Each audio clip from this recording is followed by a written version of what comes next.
And I think it was kind of one of those things, maybe like nerves a little bit, because they just weren't really taking that sort of like first step in the round. They were trying to like not make mistakes maybe, as opposed to like trying to like play to win the round, you know? Yeah, I completely agree. I think and we'll get to Heretics in a second, I think both EMEA teams, you saw inexperience. Yeah. You definitely saw inexperience in big, particularly, like, they both had some close games. Right. Right? They both had, like, close losses that to me were like, okay, when it came to crunch time, against a team maybe like Sentinels who, again, as a team, maybe they don't have the most experience, but as individuals, they all have been in those kind of situations pretty much. They just made bad choices and they made bad plays, and it lost them. It lost them their tournament lives essentially. And I think, both Heretics, and to be fair, I think we should be fair to both EMEA teams and Common Core included in this. They both played against who I think are the best two teams in this tournament, Sentinels and Paper X. Like, that's how both of them got eliminated. Yeah. So there is a world where you just say, oh, you got a bad draw, right? Yep. You got a bad draw. Would it surprise if Common Core played against Gen G? Would I think that Gen G are definitely going to win that game? No. I might even pick Common Core to win that game. So it's like, they both got a bad draw. It is what it is, but I definitely think, there was a lot of people believing that Common Core might win this event. I mean, we were putting them in like the potential winners, S tier. But it obviously hasn't planned out that way. And I think one thing I've noticed with Common Core perhaps a little bit as well is, and this basically came about when Eng was talking about when they beat Fnatic, and he was like, we had a game plan, and if the game plan kept working, we were going to keep doing it, and if it didn't, we were just going to improvise. I think that in EMEA, a lot of their initial game plans probably were working pretty well, and they didn't have to improvise. Right. And they could just stick to the formula. Yeah. I think it's like when they were playing against Sentinels, for instance, they, like on their attack side of Split, they did run into a bit of a brick wall, and they had no idea what to do. They didn't know what to do at all, and they couldn't, and they couldn't figure it out. Yeah. And I think stylistically, I mean, there's all sorts of different ways that you can analyze the game, right? And I think there is something to be said about stylistic differences, right? You look at a team like Karmine Corp that has these very aggressive players. I mean, remember, they signed basically like 3 duelists to their team. Yeah. And so all of the players have this kind of tendency to want to play proactively. And so they try to do that, but Sentinel is a very structured, defaulty team. They like to sit back. They like to allow you to play into them and then react off of that. And so if their first matchup is against a team that's really good against doing that, or really good at doing that, and they try to play proactively, and then they get kind of, counterplayed by the team, Sentinels, who's really good at playing against that style, then they start to doubt themselves, right? And I think that's kind of what we were seeing is like as the tournament went on, it's not like the players were playing noticeably worse individually. Like they were still hitting shots. There was like great clutches. Yeah. Even some of their set plays and stuff were still working and looking good. But there was just kind of like this little bit of magic that was present in EMEA kickoff that was not present against Sentinels and as Karmine Corp kind of like went throughout the tournament. And so I think, honestly, going forward, I expect them to be a pretty good team this year. I mean... Oh, no, I think they'll be a very good team. Probably like top 3 EMEA. At this point, they should be looking... Like, if they don't make... I mean, they're already a pretty good chance of making champs just because they won the kickoff. So already for champs, they're looking pretty good. But yeah, I would... Based off what I saw, like... Obviously, there were some instances, like, Thomas, he didn't have a great tournament necessarily, but Narrate... Still, I mean, great. He looks like one of the best. Was great. He looks like one of the best players in the world. Like, if not, he's like challenging for the best player in the world. Yep. Kind of form. Shin still had some really nice. Shin will just randomly, like you kind of said in that clip, he will just like be quiet for most of the map, and then he'll just get a 4K or an ace, like he did in EMEA a couple times, just like randomly out of nowhere. It's like, oh, Shin won them a round. Yeah, I mean, he looked really good. He was consistently pulling off some crazy stuff, and it just makes me, kind of happy that he was able to survive whatever was happening last year and like stay on the team and be able to showcase who he actually is as a player. Yeah. But yeah, I mean, I guess now let's talk a little bit about the other team that was very inexperienced and young, but also has crazy firepower, some very interesting ideas, which is Team Heretics. And this team, for me, was the more likely of the 2 EMEA teams to maybe have kind of a crumble moment at this tournament, just because they seemed a little bit more emotional, a little bit more kind of raw in terms of how they were playing the game. Definitely. Relying a lot on individual firepower and just kind of like hero plays and that type of stuff to win rounds. And so if we can bring up TH1 or start the video clips of Heretics. Basically, the team to me was actually surprisingly good at this tournament. They could have easily beaten Sentinels. Yeah, like, I very mean, easily. they had a lot of moments to not go out in groups and to make playoffs, I would say, and they just Yeah. kind of came up a little short in like the crunch time moments. Yeah. And specifically, you and I talked about this before, like not off stream, just as we were hanging out, about just like their kind of like running out of ideas almost. And Yeah. it's just one of those things that like a young team is going to do, right? They have a certain amount of like scripted, and I don't mean like, perfectly scripted rounds, but they have a certain amount of like ideas about the game. And then at some point, they're just going to kind of run out of gas. And I think that's sort of what we saw against Sentinels. And again, it's funny that it's Sentinels that kind of like really kind of put the first barrier for these two teams from EMEA, because it just kind of shows that like I would call it sort of like the ability to win like the championship rounds. There's sort of like this. The championship rounds in boxing is a thing, or like the game 7 in like a NBA finals. It's like that last little bit that gets you over the hump to win. It's just something that you never really develop until you've been there and lost it, right? Yeah. And all the Sentinel players have done that. So you always kind of favor them to be able to kind of like gut it out and just kind of like at that last moment come up with the play, come up with the idea that allows them to kind of like get it over the line.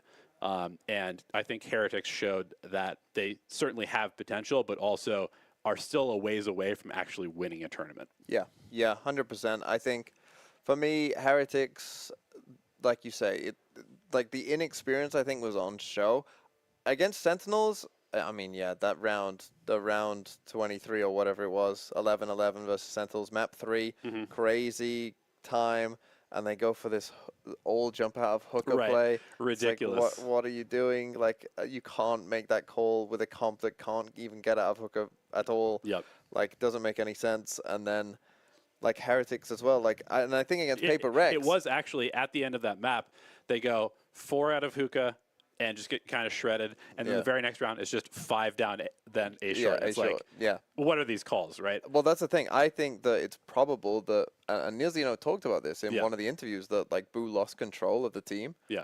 I wouldn't be surprised if like they did kind of lose control against Paper Rex. I think they lost control. Split Paper Rex again. Paper Rex are playing, no Sentinel whatsoever. Like they just.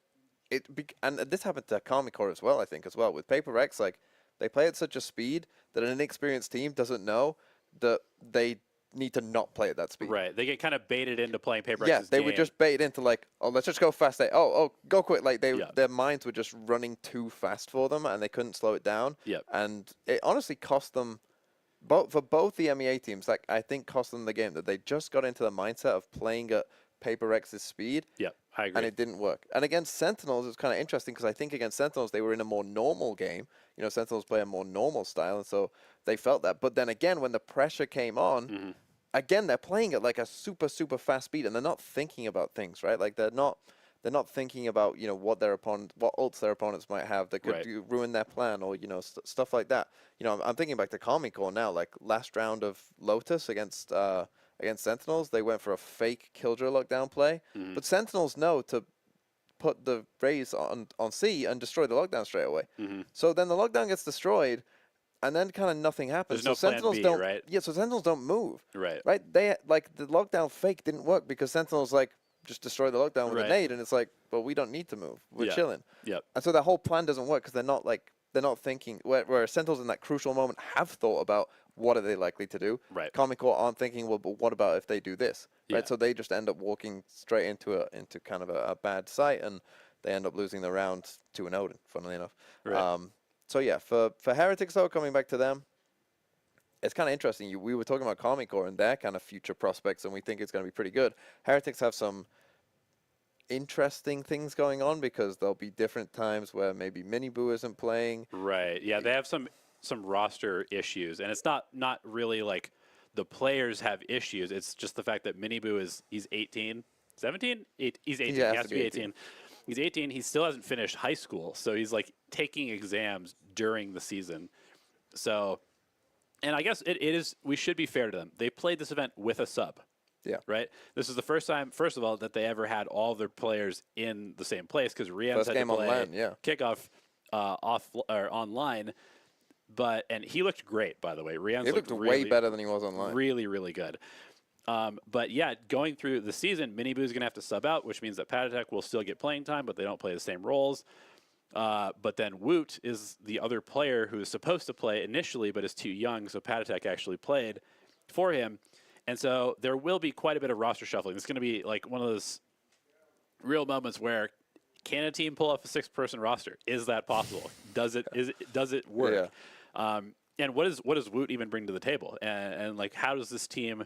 I think, to me, I still kind of stand by the fact that this is the most likely team that has looked good early on to fall off, just because the roster stuff, because they are very kind of young and inexperienced overall. You know, even though they have some of these names that you might recognize, like Benji Fishy, and obviously Boo played in the league last year, most of them are very, very young.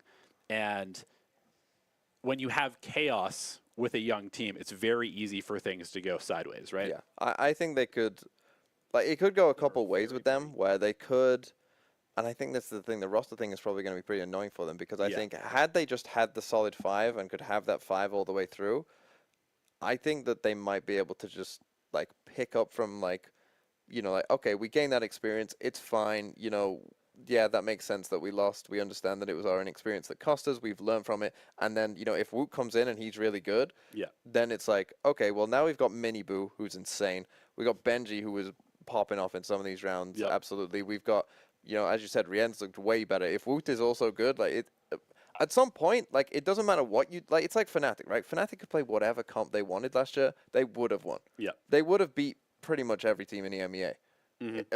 Literally playing, they could have played 5 duelists. They still would have beaten most EMEA teams last year, right? So, like, if Woot is good and they end up with just like 4, like a kind of Fnatic roster where you've got 4 really insane players, and then you've got an IGL who also can frag from time to time, and Boo, well, then you're chilling anyway.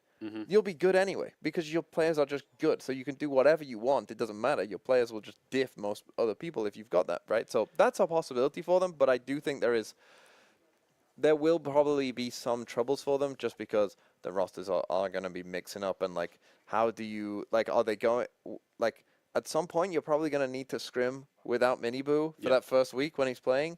Like, how long do you give that? How many days do you need to scrim with the different one? Like, you know, the coaching staff is gonna have to do a lot of structured work. Like, they're gonna kind of have to control how this team functions in a really, really kind of efficient way, I think. And we also have to remember that EMEA has some monsters waiting in the wings, right? Fnatic is out there, Navi's out there, Foot is out there, Vitality is out there. All of these teams could potentially go to a LAN, in my opinion. And so, you know, even though there's 3 spots for the next one from EMEA, there's a very real possibility that Heretics don't make a LAN for the rest of the year. Yeah. It's funny because obviously, like, the people are saying, you know, EMEA in shambles and there are no team region and stuff like that. But I still think that the top of EMEA is really good. Is maybe going to be more competitive than any other region. I think so. Yeah. Like, because in Americas, for me, like, it's like maybe top 3 fall off, something like that. Like, yeah, I still have, I mean, NRG I think will become good, but I still have mega doubts about Lev. Yeah. And then you've got Loud and Sen, who, you know, should be pretty good. But yeah, as you say, in EMEA, I think you could have, like, if Common Core and Heretics stay good, Fnatic and Navi, I think, will be good. Yeah, and I think Foot is good too because we have to remember that Foot was in the group. Yeah, with they them. only lost to Common Core and it was Heretics. close. And it was close. So yeah, there's definitely. It's kind of weird that in my opinion, the 2 MEA teams just, unfortunately for them, got the best 2 teams of the tournament. Yeah, and they just happened to have lost to those teams, and you know, it's one of those things. It's unlucky. What are you gonna do? You got a bad draw. Yeah. So. Okay, I think overall we're feeling pretty good about EMEA. I mean, both these teams, we'll see. A lot of people accuse me of being EMEA biased. Yeah, I don't think I am biased. I think what happens is just people from other regions just don't like when I tell the truth. Gotcha. Okay. I mean, you can. Hype I'm gonna yourself up you if I'm want. gonna you can't handle the truth to them right Okay. now. I don't have EMEA bias. That's fair. I don't have EMEA bias. That's fair. Yeah, I don't have EMEA bias. Okay. Which camera am I on? I don't have EMEA bias. Okay, so we've talked about the two regions, and it's kind of funny how it worked out, right? It ended up with two regions entirely being knocked out. Two regions moved on into the playoffs. Before we go to that, should we show them around the facility a little bit? Show Oh, them, is this what we're doing? Yeah, I mean, we were gonna do all the regions, but I figure before we get into the two regions that are in the playoffs, Yeah. why don't we just take a little look around? I'm actually gonna send TMV off the couch. I need to stretch out a little bit, and I'm gonna send him into the facility, into the wild. Oh God. I heard that there might even be some pro players that want to challenge him to some aim duels or something like that. So yeah, fly away, my good friend, and try not to get hurt.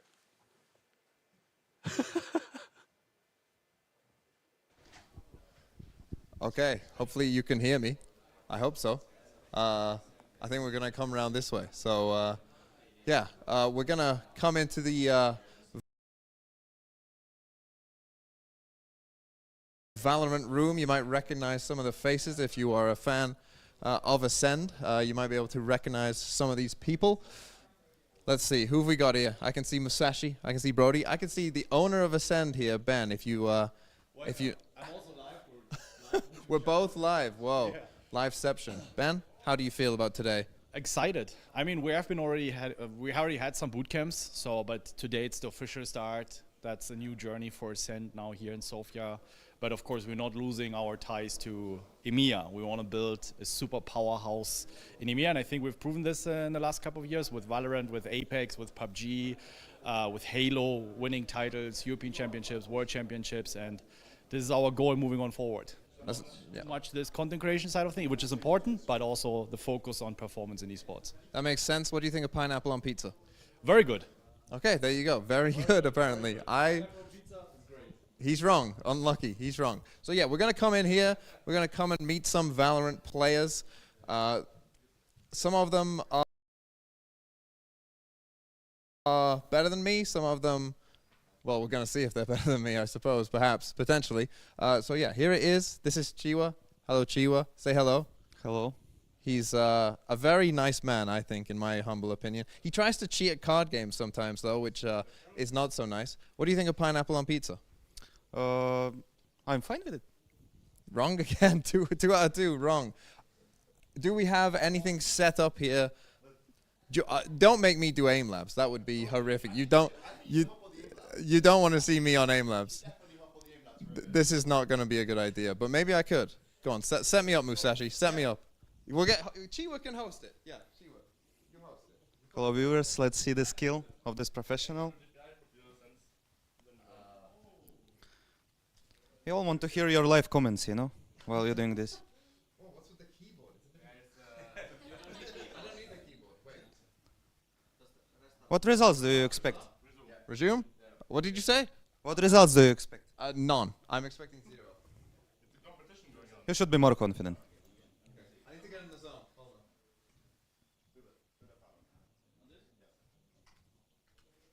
Jesus. I could have smelled it, by the way. Oh my God. What? I am monster. I'm sweating right now. I should have just trolled. He's a veteran content creator and you beat him. Yeah. He's proud of himself. He's just a 1v1. Why didn't we? Keep go, keep go, keep go. Fuck. Oh, don't sweat. TV against who? Oh. It's like a room competition. Come on, this has got to be better than Bro. Let's go. It's got to be better than Bro. Broly is the best one there. Oh, I found my groove. All right. How long does this last? 47. Okay, let me try. Let me try. Yeah, I did 61,000. I want to try also. Okay, that's me. I'm not very good. It turns out, as you can see, I don't know what we're gonna do now. To be honest, are we going back? I don't know. I'm just a guy. Elevated's the host of all this thing, and yeah, let's come back. I think let's come back. Oh, we are gonna do this? Oh, we're just gonna watch Chiwa do it. Okay. Chiwa's not gonna beat me though. That's the thing. Chiwa's not gonna beat me. Are you ready? This is a pro player right here. For Oh, it's not his sense. months. He's already complaining. Oh no! He's already panicking. Oh, Chiwa, don't panic. It's okay. It's okay. Pineapple isn't good on pizza, Chiwa. We've been through this. Don't panic. Don't panic. 84%. Don't panic. Don't panic. Oh, oh no. Oh no. He's struggling. He's struggling. Shut up. He's a pro. He's a literal pro. I think he's got aimbot on aim labs. It's fine. He won't panic. You won't panic, right? No. There's no way you panic. No way. If I come into your, No way. there's no way you'll panic, right? You see, I hit the target, so I always. Only 92%? I don't think that's very good for a pro. Look, you're twitching. You are literally twitching. I'm watching your eyes twitch. Oh, 7, 6. Don't panic, don't panic, don't panic, don't panic, don't panic, don't panic. He's fine, I think. Okay, he beat me by like 20,000. No. It's fine. He's a pro player. So congratulations on winning. It turns out pro player is better than a non-pro player. Who would have thought? Who would have thought? Okay, am I good now, Crimson? Where is he? Where's Crimson? He's gone. Just quickly look at Brody. Hello. Brody, I have one question for you. If every animal had a fight on land, who would win? I think it's got to be on land. A shark. I'd say a gorilla. Gorilla. Awful. No, awful. A rhino. Better answer. Better answer. Okay, Musashi, you go. 100% elephant. Elephant? Too gentle. Too gentle. Okay, I think we're good now. I think let's go back and resume the podcast. Resume the podcast. Thank you, everyone. Thank you, Valorant players. Thank you all. Okay, we're walking back. We're still walking back. We're going to resume the podcast. We have much to talk about with Elevated. People are just filming around here. Everyone's filming. Say hi to the second camera. Yeah, we'll say hi to the second camera. This is the second camera. If all the animals had a fight, who would win? The elephant. Elephant again. Also wrong. My answer, by the way, just FYI, hippo. I think the hippo is the correct answer. They're a killing machine. Okay, we're going to come back now. I'm going to hand over back to my lovely co-host, Elevated Speaks. Lovely. Well, thank you for the compliment. I'll give you one as well. You were surprisingly not that socially awkward, interacting with a bunch of other surprisingly not that socially awkward gamers. Fancy that. So good job. Good job, everybody. You did great. But yeah, I mean, so as we saw a little bit, we get a little tour of part of the facility. We're going to be showing more later on in the stream. What do you think of the Acend facility so far? Hold on. Hold up. He's drinking water. Yeah. I will tell you what I thought. I was really, really surprised at like how big and like, I mean, the place is like super well put together. Everything's been thought out. There's a lot of really good space and opportunities for players to come and, you know, get better at the game. I think both the PUBG and the Valorant teams have already boot camped here once. But yeah, I mean, this is going to be boot camp. It's going to be content. It's going to be the offices for the org. So it's a cool space to have. Do you want to hashtag add that or not? I don't think I have to because, you know, we're on the Acend channel. We don't have to hashtag add it because it's true. Exactly. How about that? How about that? Exactly. It's truth. Yeah, it's a nice place. It's like, it reminds me of kind of like, you know, in a TV show when a character kind of finally makes it. Yeah. And, you know, they got their own, like, office and space and stuff like that. Like, that's what this place is like. You know, they finally made it. You know, we're here. We've made the big leagues now. Yep. We got rooms. They got little glass doors, you know? Oh, yeah. It's like classic, true, like, oh, we're in an office space. Yeah. Let's go. Yeah. Which is a bit, you know, maybe a bit strange for, like, gaming stuff. Can we get some pogs out for capitalism and corporate America? Yeah, Because we're yeah. there now, baby. Yeah, I mean, I do have to say, I am anti, like, I'm a pro work from home person. Here we go. But this place is worth coming to. Yeah. This place, like, if your regular commute is a 3-hour flight from the UK. It's worth it for this place. Yeah, mine was a little bit longer than that coming Yeah. from the U.S., but all good. I felt comfortable once I got here. Yeah, there you go.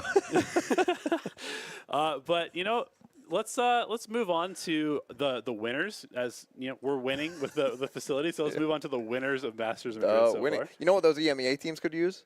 A boot camp right here. Probably. Then they would be winning. I mean, Then they wouldn't be panicking exactly. because they just remember back to this time coming to this facility and they'd be like, we've seen all we needed to All see. right, that's enough advertisement for now. Let's talk about some more Valorant, some VCT. You know what? Let's go ahead and talk about the region that everybody cares about the most, Pacific. Were Probably, you wearing a jumper before? yeah, but I got really hot. Oh, I see. No, sorry. You go. No, you're transitioning now. You've ruined my Okay, flow. Pacific. They're good. Are they? I Paper don't Rex know. are now good. See, Gen G, I still have doubts because again, we were talking about EMEA getting eliminated by maybe the best two teams. Right. Gen G, they beat Loud. That's good. They did beat Loud, but Loud looked very shaky. Yeah, we'll get to Loud later on, but yeah, Loud looked. But did they look shaky because Gen G were good? No, they looked shaky because they looked shaky. Yeah. But then they beat EDG. Remember, it was a best of 3 series, and the final map, Loud ran the Yoru Ascent comp, right? And yeah, it Am I looked like thinking about this correctly? yes, and QCK didn't look like he played Yoru Ever. ever. Like Yeah. literally never even picked him in ranked. Yeah. Yeah, that was a problem. Yeah. That was a bit of a problem for them. And but to be fair to Gen G, and I do think that Gen G came into this tournament with a distinct advantage because there's plenty of teams at this tournament who were like good at Lotus, who were good at like Split. But their map pool, like they had been good on Ascent. They had been good on Breeze. They had been good on Icebox. Like their map pool was quite different to everyone else's, which I do think when you come into a tournament like with only 8 teams, that's a pretty significant advantage to have. Yeah. Yeah. And I do think that has helped them somewhat and maybe might continue to help them. I mean, they're playing against Paper Rex, who we'll get to in a second as well. But yeah, for Gen G, I don't know if we got the Gen G clips, Gen G 1 and 2. Did you do the clips with? Yeah, you did. I did. Yeah. Yeah. So for Gen G, in my opinion, I mean, again, we talk about individuals. Texture is having some really nice moments, like some really, really nice moments. But it's weird because like Lackyer has had like a really bad event. Yeah, so I mean, far. I think the Gen G formula that worked in Pacific has continued to work here in an international setting. This clip in particular, I just highlighted between Loud and Gen G because to me, Loud has kind of always been that team that will like drag you into the brawl and they'll just out brawl you. But this clip is Gen G brawling Loud. Yeah, and, that's a and good just point. committing to the fight and then just winning the fight. And Yeah, like, I think Gen G are the ultimate brawlers. Yeah. Because EDG are another team that you'd say are like good brawlers, Yeah. and they've beaten both of those teams. Yeah, and I mean, I think it kind of like speaks to what worked for Gen G and Pacific, which was that their firepower was just kind of unmatched, right? They made some pretty good moves seemingly in the offseason, picking up Texture, obviously. I mean, Global Esports, what were you doing letting that guy go? They moved Meteor over to sort of like this weird, like he's kind of the anchor, kind of the opper pseudo second duelist. He's got kind of a weird role in the team, but it seems to be working. And it's kind of coming together relatively well. And then, I mean, let's talk about Karon, right? So they pulled this guy out of ranked, and here he is at the end of this round out-dueling Les, who is maybe inarguably the best, certainly the best Viper, and maybe the best player in the world. Yeah. And so basically, I mean, what Gen G is able to do is they're able to just kind of like take their firepower and just exert it onto the this other is teams. crazy when Lackyer snipes 2 players like that. Exactly, That was crazy. and this is just the type of things that they're doing consistently at this tournament and also in the Pacific region, is that they're basically just kind of like diffing people on pure skill alone. Yeah. And that does, we'll see how that translates into the playoffs against some of these more structured teams. But it was certainly enough to get them through the Swiss stage. And, I mean, we talked about maybe having a little bit of an easier schedule to get here to the playoffs. But I can't really, take too much away from them just because they continue to look pretty good. They look consistently, better than most teams on like an individual 1-by-1 basis across the board.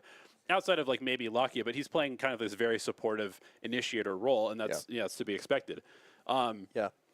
I think that We did see them play the Yoru against the Loud. It was two of the worst Yoru maps I've ever watched in my life, watching Genji play it on Breeze, then watching Loud play it on Ascent.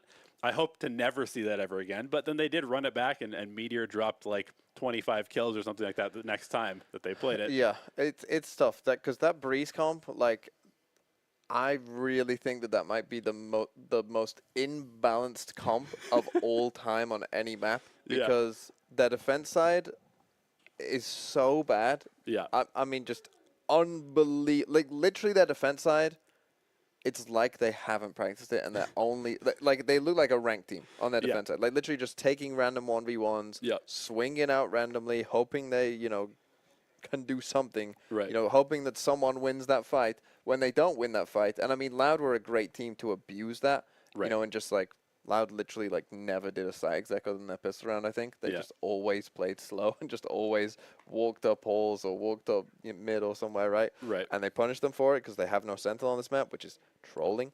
But on attack side, it was against EDG, but on their attack side, they're 11-1, frying they're EDG, rolling. just absolute rolling. You can't stop them. They've got double duelist. They have some ideas as well. So it's a very, very weird situation, and I don't like Gen G are a confusing team to me coming in. I guess because because they were somewhat of a new team, right? And then, but it was like, oh, all these players can frag. Like, oh wow, look, they've got really good firepower, and I think that's just who they are, right? Some of their ideas are decent, some of them aren't as good. Yeah. But they have enough firepower, they have enough, coordination. They got the fundies, that seem to be decent. But that's the thing. I think Sometimes they're good. Sometimes yeah, they're not. yeah. Well, Genji, what they need to do, I think, going forward, and look, we'll get to our predictions later on, but I'm still not convinced by Genji, as you can probably tell by some of the things I'm saying. But just that I think they're taking advantage right now of the fact that they have better firepower than most teams, and the other teams aren't like that coordinated. Even like some of the best teams like aren't necessarily fully coordinated, and Genji just can Right. punish that over and over again. Which is interesting because now they play Paper X, which is one of those teams. They obviously beat them in kickoff. Not this And time. it is a team that tends to not really have that structure. Like, this is a team that's going to brawl you. Yeah. And so I do wonder whether this is kind of like the perfect matchup for Genji to maybe make the grand finals. I know you're a Paper X believer, and we'll talk about Paper X in a second. But if they were to play against Loud or Sentinels, I think they lose like maybe 80% of the time. Against Paper X, I give them a much more fighting shot. I think they're probably still my lowest out of the four teams remaining in the tournament, but I could see them making it to the finals. I would have a hard time believing that they would ever win a BO5, just because I think they're a little too one-dimensional, just relying on winning those duels, and like we haven't really seen them get pushed at any point, have we? We've seen them get destroyed on some maps, but We've like seen them get destroyed, but like there hasn't been a close like final map. I don't even think their Loud series they got pushed because I mean yeah. it was just the awful comp from Loud, kind of like Yeah. almost like giving them a free win on the map. Yeah. I mean, their Ascent does look good, though. I still, Yeah. this is the thing for Gen G. I think that, like, everything has kind of come together for Gen G where, like, if Fnatic were at this tournament, there is no way that Gen G beat Fnatic. No. There's no way that Gen G can beat a team like that. I think that, and I think if Gen G got Sentinels, they have no chance Yeah, of winning that's that game. how I feel. Yeah, like, they have no chance of, like, beating a team who is, like, just knows who they are and is like solid. Right. They can't beat those teams, but Yeah. they happen to have come into a tournament at a time where like most of the teams who have qualified Yeah. are like in chaos, They're like standing on Paper X shaky or ground, EDG yeah. or like Loud, right? Yep. Like they've got big problems, and Gen G are just like chilling and they're vibing and their vibes are good, and Yep. they've taken advantage of that, and they've taken advantage of like weird meta changes and people, and they're just sticking to like pretty normal stuff, Right. and it's working for them. They're just like if you want to just like an argument for stability, it's Gen G. Now Yeah. going forward, I don't think that's gonna work too well for them. But Right. I mean, so that's the thing. It kind of sounds like we're hating on them, like they don't but deserve they're to be good. here in the playoffs. But that's the thing, I think they do actually, because Yeah. I think they have sort of done the things well that they're good at. Yeah. And like that's enough to win right now. And we'll Yeah. have to see whether they're able to evolve over the course of the season. You seem to think they probably won't be. No, I have hope for them. I just yeah. think that they'll need to do it. Okay, you're You know, right. They actually have to prove that they can get through an entire season, right? Because last year they started out really hot as Yeah. well, and then just kind of disappeared. So that could be a potential road for them, or they might end up, in the top 3 Pacific like, consistently throughout the year. I think. Oh, I think they'll be up there in Yeah, I Pacific mean- just because their players are good. Yeah, Like, if exactly. Texture stays at this form, which I think there's no reason to believe he won't necessarily. Like, yeah, they're chilling because he's just going to destroy most people. Like, he's just going to absolutely fry them, right? Right. But will they get pushed to actually have to evolve is the question, because there is some chance that, I think you and I would both agree that the Pacific tier gap between like the top 3 or 4 teams and the rest of the league in that region is quite big. And so if they're able to just kind of like skate by against a bunch of the lower tier teams, they may just make a bunch of international lands purely because they're like in that upper echelon. Yeah. And they never really have to get that much better, and then they just go to the LAN, and they do okay. I think obviously Yeah. this one helps the 8-team format, and we'll have to see what they look like at like Shanghai and beyond, assuming that they make it there. Yeah, it kind of sounds like we're hating on them because we Yeah. have no belief in them, but I do like this team. Yeah, I think that they're just solid, Yeah.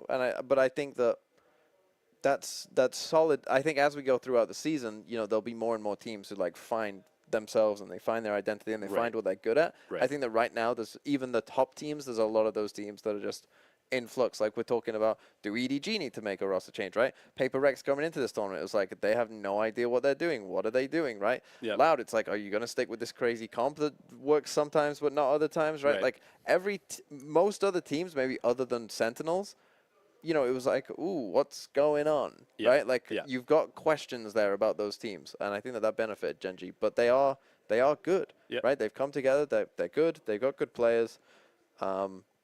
I just want to see, I don't know, I guess I always like to see like a team just show me just a couple rounds where it's like, wow, just a couple like wow rounds. That's the best way to put it, is that there was no sort of like team-wide, oh, that's a wonderful idea. Yeah. It's just kind of like, oh, these are really good players playing kind of like simple Valorant. Yeah. And that's good. Yeah, and Yeah. they're good, and they're just Yeah. good at Yeah. like the basics of Valorant. Yeah. That's what they're good at. Yeah. But yeah, I think to go deep in tournaments, to win tournaments, you need to also be able to be like, wow, what a retake, or wow, what a site exec. Like no one could have stopped that. That Right. was insane. And I don't think that Genji really show that. They're just kind of like, they're just good. Right.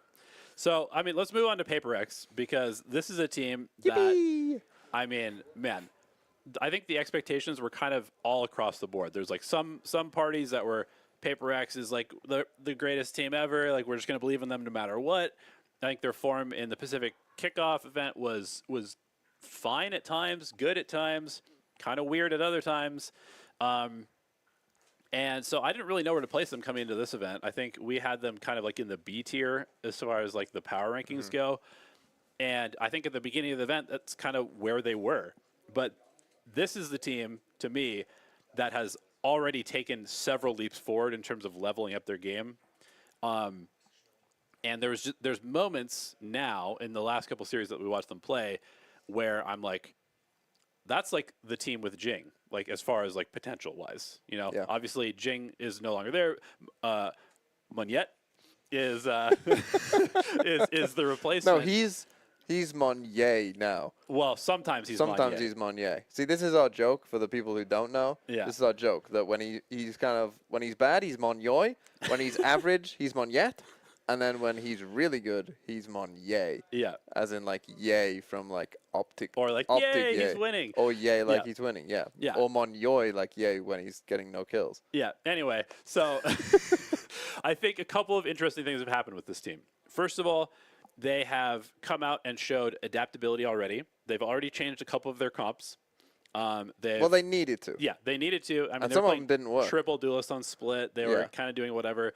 They were seemingly trying to force Monyet into the like the Raze role. Like you are now Jing, and it just wasn't working. Right? He's just not quite the same player in terms of like just full commitment. No one's to, the same player yeah, as Jing. Exactly. It's exactly. just that simple. And so we've kind of seen them shift towards more like, all right, let's put him on Omen. You know, let's give Forsaken the Raze role, which turned out relatively well.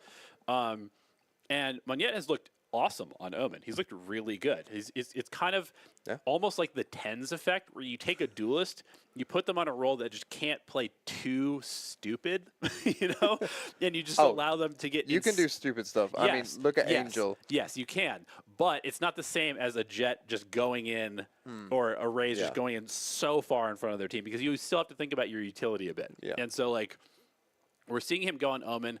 He still has duelist firepower, but he's like kind of pulled back by just his role a little bit. Yeah. And he's had insane value rounds on the Omen consistently throughout this tournament. And even towards the end, in like the last series, they put him on the Raze on like Bind, for example, and he was playing with confidence that I haven't seen so far this season.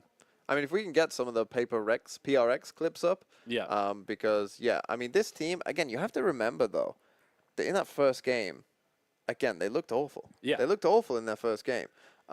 They looked, you know, like a lost child. But in these games here, they were. Honestly, it's crazy. It's crazy what psychology can do for like performances. Yeah, I mean, so this is a great example. So Monette, it is a little bit of a Monyoy round. He just runs out middle with like a flash that doesn't really flash anything, and he just gets owned. Yeah. But then we get the Paper X effect, because it kind of feels to me like they've maybe settled into their roles a little bit more. They've got something just doing something things. Remember, he's not on a Jet right now. He's on a Gecko just pushing out solo into middle, hits a shot. Foolish jump peek here from Karmine Court, gives him another kill with the Operator. And then Forsaken comes in on the fade and just absolutely pulls off, you know, an incredible sight hold here. They have like just individually, I think the players are starting to click on this team, and that's what's always made them great. Every single time we've watched them be really great. This is another example of Monye playing like Monye. He's just going in with confidence. Obviously, we get the kind of like random spam kill from something, but then, I mean, look at this. This is like a Jing level play on Raze, where he just goes in. This is Jing. And he just goes for it, and he wins 2 duels and just wins them the round outright immediately. Yeah. And this really starts snowballing the map. And this is the type of stuff that you need if you're Paper X. This is another example of him just kind of like going in.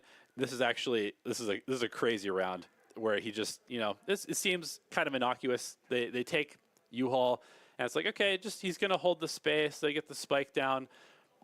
Here comes the cancel from the Raze nade, and now all of a sudden somebody has to step up and make a play.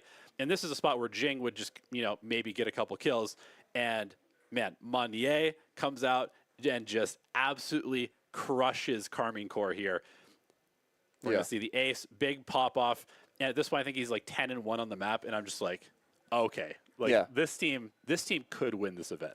Yeah, it honestly crazy, just like, because when Masters Madrid and like we first did the tier list and whatever, when we knew the team's qualifying, you know, I was like, oh, well, Paper X didn't look that good. But then as the tournament started to like near closer, I was like, I really started to believe that Paper X, if anyone was going to do it, of these teams that had all these questions, that they would be the team that just like finds themselves and, you know, is actually like a favorite for the tournament. And I really did start to just fully believe that, oh my God, this team could just become like the best team. And then they lost the EDG and looked bad, and I was like, oh no. They did. I thought that they would have to improve in the space in between. But then it wasn't that. It was against Team Heretics midway through. Team Heretics started talking to them. Yeah. And Paper X just, it's like they go into the avatar state. Like, you know, like people are like saying stuff to them and they just awaken in the avatar state. And all of a sudden they're just destroying left and right. Just everything's working. Like everyone's just on the same page. It's crazy how different this team looks. They literally went from being a team that looked like they had skilled players, but the coordination just wasn't there. The confidence wasn't there. I think, like in kickoff or playoffs, something wasn't hitting. He was kind of like almost like pulled back, maybe trying to like allow Monette to play that like first one in role, but something functions in an entirely different universe than most other players, and he needs to just have the freedom to do stuff. Yeah. And so he's now starting to play with that freedom, and it's almost like, yeah, like you're saying, I don't know whether it was like being Trash like talk. like trash talked by heretics that was like, wait, we've been here before. We remember what this feels like. Yeah, we're better than you. Yeah. We're better than you. A- Hold and- on. and Let's they, show and you. They just started, playing like they used to play. And, Yeah. And it's like all of a sudden the flow is there, because that's what's always impressed me about Paper X is that they just have sort of a flow of gameplay that no other team has, and they have to play like that for it to work, because they're so free flowing, and they just have like these little combos of utility, and they just have everybody's kind of doing their own thing, but it's like a hive mind of doing their own thing, where it's like octopus style. Like this arm is doing something that's different than this arm, but they're still accomplishing a task together in like some kind of like roundabout way. And we're starting to see that. And so, yeah, going into the playoffs, I mean, to me, if they can keep that up, there is a very little chance that Gen G can beat them. Oh, And yeah, absolutely. at that point, I would say there's a very little chance that Loud can beat them. So it really comes down to Can Sentinels beat them? can Sentinels beat them? And that I don't really have an answer for at the Yeah. moment. But there's also that chance that because there is this gap and there is a little bit of time off, will they be able to keep that flow state? Because I don't think that they were consistent in it, right? Like last year's Paper X, when they were really kind of clicking, it was like game after game after game. Yeah, It was you just have like no these guys chance. are insane. Yeah, you have no chance. And so we saw moments of that, but then there were also moments where I was like, oh, it's Well, that's the thing. I think some of their maps, and I think they've said this themselves, some of Yeah. their maps just aren't good. Yeah. Like, they don't know what comp to play on it. Yep. Like, Lotus, for instance, they don't know what comp to play. They initially came in playing, like, this Cypher with the double duelist. They then changed that to kind of an old comp that they were playing with Omen Astra, with no Sentinel. Neither of them worked, and I think that that's the problem. That they still have maps where it's like, this doesn't work. This clearly doesn't work. But I think it going back to that Team Heretics game was crazy, because they were 6-2 down. Yep. They'd won pistol. They'd won the second round. They'd lost 6 in a row, Yep. and they looked completely lost. They looked like this team is about to get eliminated. They have no chance. Monye, they were then in a 4v2 in the next round. That then became a 1v2 because they're throwing and they're making awful decisions just off going on by themselves. Yep. Everyone's just swinging on their own and they all die and all lose their fights.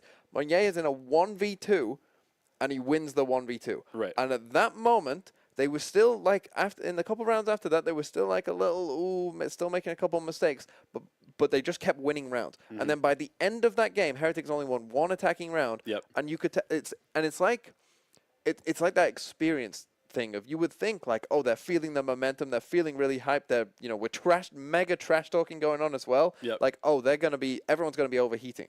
Team Heretics were overheating, but actually Paper Rex pulled it back. Yeah. It's like they started making all good decisions, even as the adrenaline is flowing and it's like a crazy moment and the crowd's going crazy because of the Heretics as well. Paper X were able to go, well, actually, we're going to play correctly now. Yeah. Like, we're now in like full focus mode and we are going to make all correct decisions. We're not just going to play like a crazy speed, just because, that's what's happening and, you know, everything going on around us. Like, they were able to just dial it in and be like, no, and that I think is experience, right? Yeah. That they've been there before, and so they know, like, this is how you play in like these big moments. This is how you win a game like that. And Paper X were able to do it. And yeah, I think you don't want to play Paper X now. Like, Yeah. because there's kind of two parts to this where the break is kind of bad for Paper X, because I think that could they just keep on playing everyone, that they might just think It's we like the can't lose. EG roller Yeah, coaster yeah, ride. Like you- they're just you just run rocket through. ship to the moon at that point. Yeah, you just can't lose because Right. we're just playing too good right now. Yeah. But I do think that the break might give them a bit of time to, figure out some maps where they just don't know what they're doing. Yeah, it's possible. Right? Like, they said that they didn't ban Breeze, but then in the post-match interview, like, they asked Monette, like, why did you not ban Breeze? Do you have something good prepared on Breeze? And he was like, we prepared a tiny bit for Breeze. Yeah. Like, we've got And then he was something like, but on it's Breeze. not. Yeah, but it's not. And then he like, Yeah.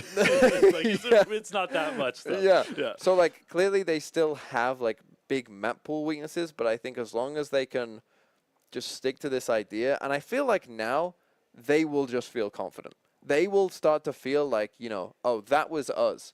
Yeah. Like, we're back. Right. Like, all the players from Paper X will feel like, okay, yeah, we won those games, we're back. That was like us last year. We know we can beat Gen G now. Yeah. Like, oh, we can beat Gen G. that is another thing. It's like it's always hard to win the matchup again, and so Yeah. I do worry for Gen G just based off of that alone. And yeah, with Paper X seemingly kind of leveled up as well, it could be a very think one-sided Paper- affair. But the thing is, But- even against Carmine Core, it went to overtime, map 3. I don't know about you. I legit thought, like, Paper X, there is no way they lose this overtime. Yeah. There's literally no way. And if Paper X would have lost that overtime, I would have thought Carmine Core are winning this event. Yeah. If they can beat a team that clearly has kind of found themselves and is riding this momentum, if Carmine Core have got the mental to beat that team, Yeah. Carmine Core could beat anyone. Yeah. Right? But I had no doubt in my mind, Paper X are going to win this overtime Yeah. because they just they know they're going to win it. It's a big shot at people like me who maybe are a bit momentum isn't fully real perhaps this Paper X run, because it did really feel like when Moniette won that 1v2 it was like, here's a snowball and Yeah. it's rolling downhill and it's getting bigger and you can't stop it. Yeah, I mean, I'm really excited for tomorrow because that's when the games will be. Yeah. And yeah, I think the sky is the limit. Like, this could be the Pacific win potentially, but And this is their best chance. They got 2 out of 4 teams. yep. Like that, just odds wise, it's 50-50. I mean, obviously it's not 50-50 if you like look at all the teams, but Yeah. teams wise, it's 50-50. Yeah. Of course, this is their best chance. It would be cool. But let's go ahead and talk about the Americas region as well.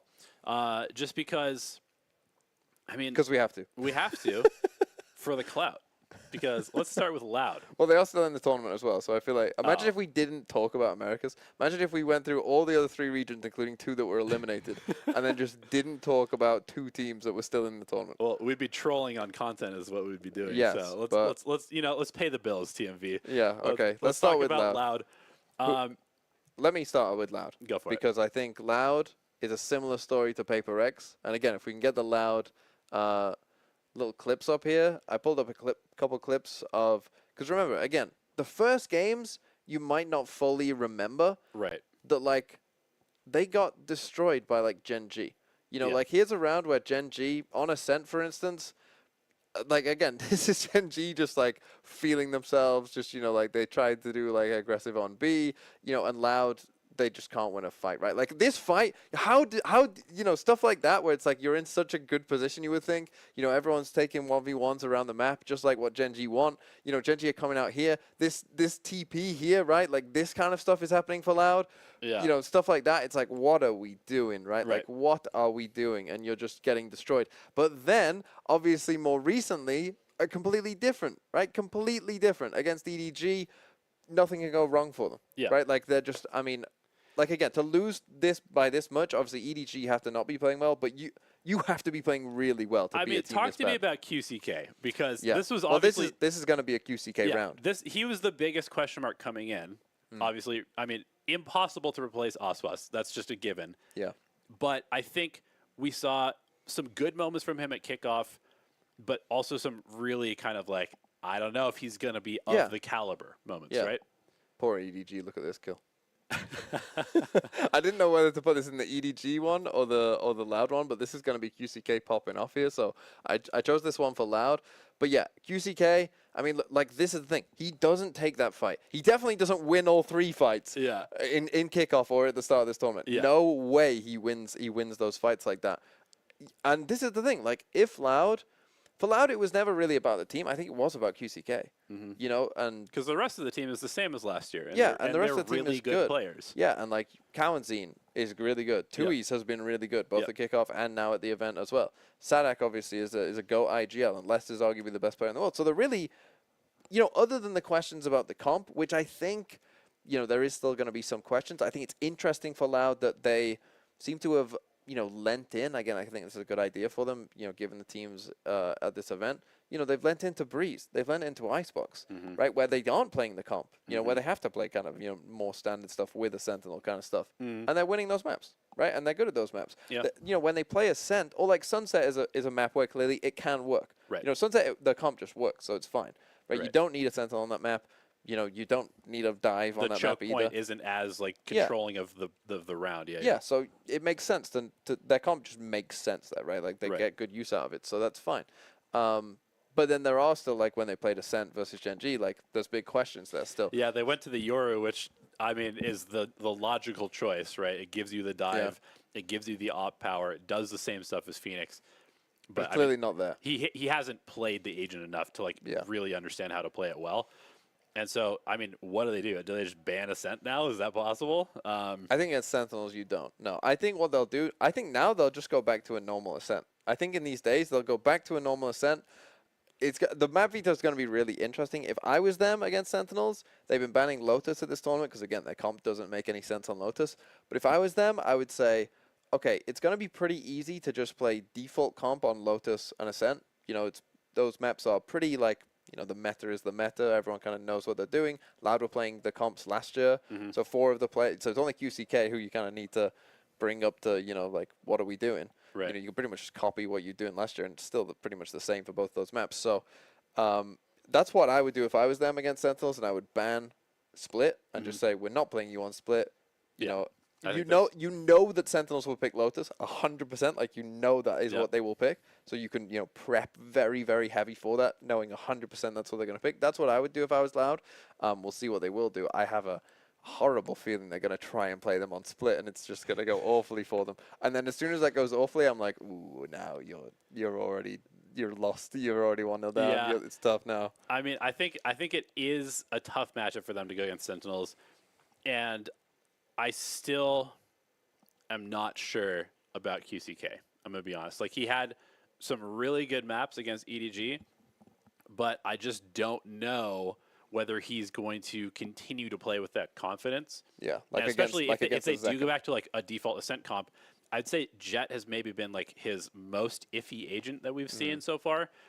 And on Ascent, as a Jet, like, you're kind of the most important part of the attack, right? You have to break the chokes. And defense, you're pretty important. With the op. And his op, he is a very inconsistent opper. Like, I'm just going to straight up say that. Like, he misses a lot of very open, easy kills with the op because he's too excited, and he'll, like, flick off the target instead of flicking to them a lot of the time. And obviously, if we're comparing him to Osbos, who is one of the best oppers in the world, is just like, it's rough. But they have been able to find value with him in other ways, and I think he does function really well when he is just kind of like allowed. It's like, all right, bro, just get us the space, just do it, Yeah. And if he can play with that confidence, he does have potential to help them, raise to that level that could compete against Sentinels. Certainly, that's definitely possible. I mean, we've already seen them really push Sentinels in kickoff, and it's just a matter of whether it really is kind of up to QCK. It's kind of weird to say it's like one player, but we just trust the other 4, and so like, can he step up when it matters? Yeah, I think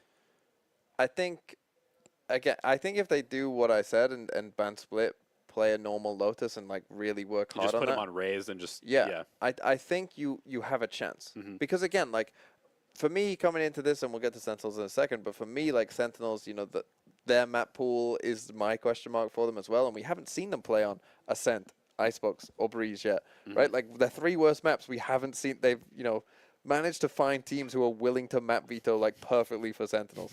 But Loud, I think, will pick one of those maps, and I think Rob Moore's payments going over. Yeah, I think Loud will pick one of those maps, and they'll feel good about about winning on those maps because they've won it against they beat other teams at this tournament on those maps, so I think they'll feel good. Yeah, I think Loud. I'm not like these. They kind of have a similar arc to Paper Rex in a way, not as extreme as Paper Rex. I would say like Paper Rex have gone from like what is going on to like, oh my god, oh my god, oh my god. Yeah. Whereas I feel like Loud has been more kind of like, I'm not so sure about this. To like, oh, you look pretty good. Yeah. Like it's like the same curve, but not as extreme. Right. So it's just I still have some doubts, but I think if you're Sentinels, I don't think they would have wanted to get Loud. No, I it's think, a scary one. I think they might have preferred Paper Rex to Loud, to be honest. I agree. I think it's a scary one for Sentinels. And let's just go ahead and talk about Sentinels now, just because, like, I mean, this is a team. They came in as the #1 seed, I think, globally, or #2. They were in the top 2. It was either them or Karmine Corps, I think, in most people's power rankings. They have just been grinding. They've been grinding, and it shows like that it's paying off. Like this team looks like a well-oiled machine. Like that's the best way that I could describe them. They're kind of like what I hope Gen G are at Champs, is what Sentinels are now. Like they're like Gen G in that they are solid. Like you could obviously all that work that they put into the off season, they are reaping the benefits of all of those other teams, as we've been saying. Have like, their comms aren't amazing, or they're getting flustered in big moments. They don't know the calls, stuff like that, right? Like, but Sentinels aren't. They don't have those problems.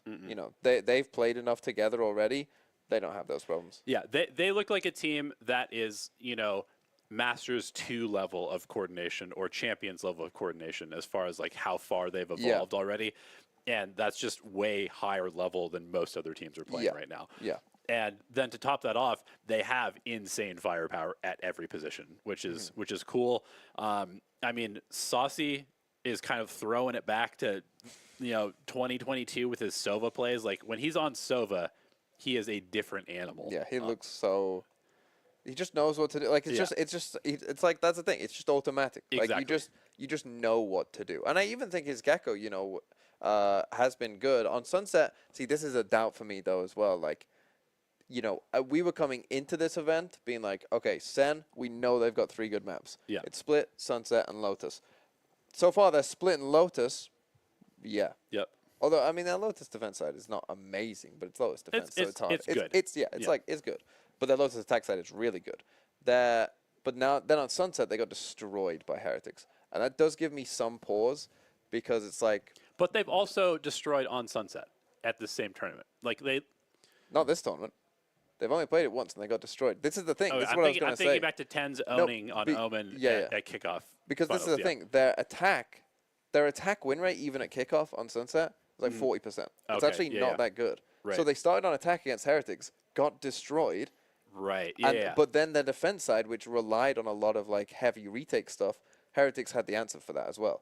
So they just got destroyed. So that makes me really worry about their Sunset, that if someone watches that, like Sentinel's attack side has never been good. They kind of relied on the defense side, but their defense side also, if you can figure out the post plan against Sentinels, you should beat them, basically, is my point. So that gives me some pause. Their bind against Heretics was like, okay. It was fine. They changed, actually. Yeah, Tens was playing Gecko now instead of the Yoru comp. And I think that did help them because I feel like, they'd been doing the same stuff for ages. And it's not like, they weren't amazing on that map necessarily, I didn't think, but it was like, it's an okay map. If they come up against a good bind team, they'll probably lose. I don't think there is necessarily a good bind team, though. Yeah, I mean, this so tournament. that's the thing is like, because the Sentinels' overall level as a team is so good right now, their okay maps are still better than most teams' maps. Yeah. And so even if they're not like, kind of blowing your socks off, like, wow, they're incredible innovation, like unbelievable plays, it's just a solid map, and their solid level is really, really good at the moment. Yeah, that like if you've got like Sentinel solid versus like anyone else's solid, Sentinel solid is just a bit better than everyone else's like solid maps. Yeah. And so they can win those. And I do want to give a couple of shout outs for the team, just specifically players that I think have kind of taken that next step that I've been wanting them to take. So Zekin is number one. I mean, he has historically always been heralded as like he is the future of this game, and he's had a lot of moments where it's like he is the future of this game. But I think one area where he's always been a little bit lacking is his opping, and his jet play has always been like kind of suspect. I've seen him opping with insane confidence and consistency this event, and kickoff as well, and I'm just like, this guy's the GOAT. Like, he's really, really good, and it helps when you have good structure and good support players around you. And I think, the Saucy support is world champion support. I think Tens has been really, really good on the Omen support. Like, he's consistently setting Zekin up. And I mean, they kind of have this like crazy, a lot of people are like comparing them to like Wade and LeBron from basketball, or like Kobe and Shaq. And it's just like every single, you look at their VLR or you look at the post match, it's just 10 second, 10 second, 10 second, 10 second, all like almost every single map. It's just those two, both over 20 kills, crazy ACS. Sometimes Zekin is dropping like 400 ACS on Raze. Sometimes Tens is carrying on Omen, and Tens has been showing versatility to play Gecko, play KO. Like, they kind of have the whole package right now. And I've been super impressed with John Cutie as well. I think his anchoring has been really good, and his calling has been like spectacular so far. Yeah, I mean, again, it's crazy. Like, that call on Lotus against Karmine Core round. In fact, I think have we got the clips, the send clips? Because I think I put that in there. Yeah. Okay. Of round 23 on Lotus against Karmine Core, where they got only classics. So this one is against Team Heretics, and yeah, what I wanted to show with this one was just that like this is a crucial moment. This is that round from Heretics where they just all run down short, Right. and Send just very quickly, like they recognize what's going on. They're able to deal with it. Like they don't make mistakes, right? They're playing together. Yep. You know, we don't like we get that kill. We don't overheat. Yep. Right. We wait for utility. Now we go. Right now that the util's there, like now we're ready to go. Zelsis starts frying them, and then like it just looks like a well-oiled machine. And then this though, this is the round, right? Absolute mental. Look at this the round buy have. from Sentinels, first Yeah, of all. they've got classics and a couple sheriffs, right? They just go for a complete gamble. It's a good read. Again, Karmine Core had been going C a lot in this game, right? Yep. Clearly that was Karmine Core's plan to go 5-stack C a lot. So Sentinels just take this risk, and it works. I mean, way better than they even could have imagined. Like if anyone's lurking on any other part of the map, like if it isn't 5 people there, Yeah. they lose this round. Yeah. Like they lose this round because like But also the timing is insane because it's Yeah. literally they start to basically execute onto Karmine Core as Karmine Core has all Yeah. utility out and they're about to execute into the choke. yeah, it's unbelievable that Yeah. they were able to win that. But that's the thing. It's kind of like Paper Rex again. That in those crucial like big moments, Right. like they're the team that just knows like how to play it. You know, Mm-hmm. they don't make mistakes in like the biggest rounds. You know, Yeah. like they get to those like it's we're 11-11, it's 12-11, something like that. You know that Sentinels they're gonna have a call that they know what to do. They're gonna play it correctly. Like if you're gonna beat them in those crucial rounds, you're gonna have to do something like special. You're Yeah. gonna have to come up with a wow round that it's like, oh well, there's nothing we could have done. Yeah. Right? They just played too well. And so far at this tournament, no one's really been able to do that. And I think that they're the favorites. Like I do think Yeah. that they could lose to Loud. I don't see a way Gen G could ever beat Sentinels personally. They could lose to Paper X, but I would favor them in both of those situations. Yeah, I agree. Mainly because again, like this is if you do have 2 maps like a Lotus and Split where you're just really really good at those maps and you're pretty confident you're gonna win, like starting 1-0 up, like yeah you're gonna win most games where you're Yeah. one. It's like EG when no one was banning Fracture against them. Yeah. Like EG did well at Master Token. Yeah, because they're 1-0 up every game. Yeah. Like it's 1-0. Yeah. Like and so obviously you're gonna do pretty well. But I do think that like there's no way. I mean, Loud's Lotus is no good. Paper X's Lotus is no good. No. Gen G's Lotus isn't that good either. So and then there's no way. No one's beating them on Split. So like literally against any of the Yeah, teams so do you left. ban Lotus because you're bad at it, or do you ban Split because they're good at it? Yeah, And, like they're 1-0 up in Yeah. every game. Yep. So already like they're just at a big advantage pretty much because then they only need to well if we can just scrape together an Icebox and then Right. and especially for maps like Icebox and Breeze, right, that maybe are more I mean, just let Tens and Zekken off the chain. yeah Just yeah let like them- they let are them maybe go are a bit wild. more like random things can happen, like you're Yeah. gonna get a lot of retakes, you're gonna get a lot of Yep. just long range aim duels, right? Yep. But if you win enough of them you can win even if you're not that great at the map. And both of those maps tend to really favor teams that have insane mid rounding because like you can kind of like have your initial plays towards the sites and then you can kind of freeze, re-explore the map, and the maps are just too wide for teams to really hold them correctly,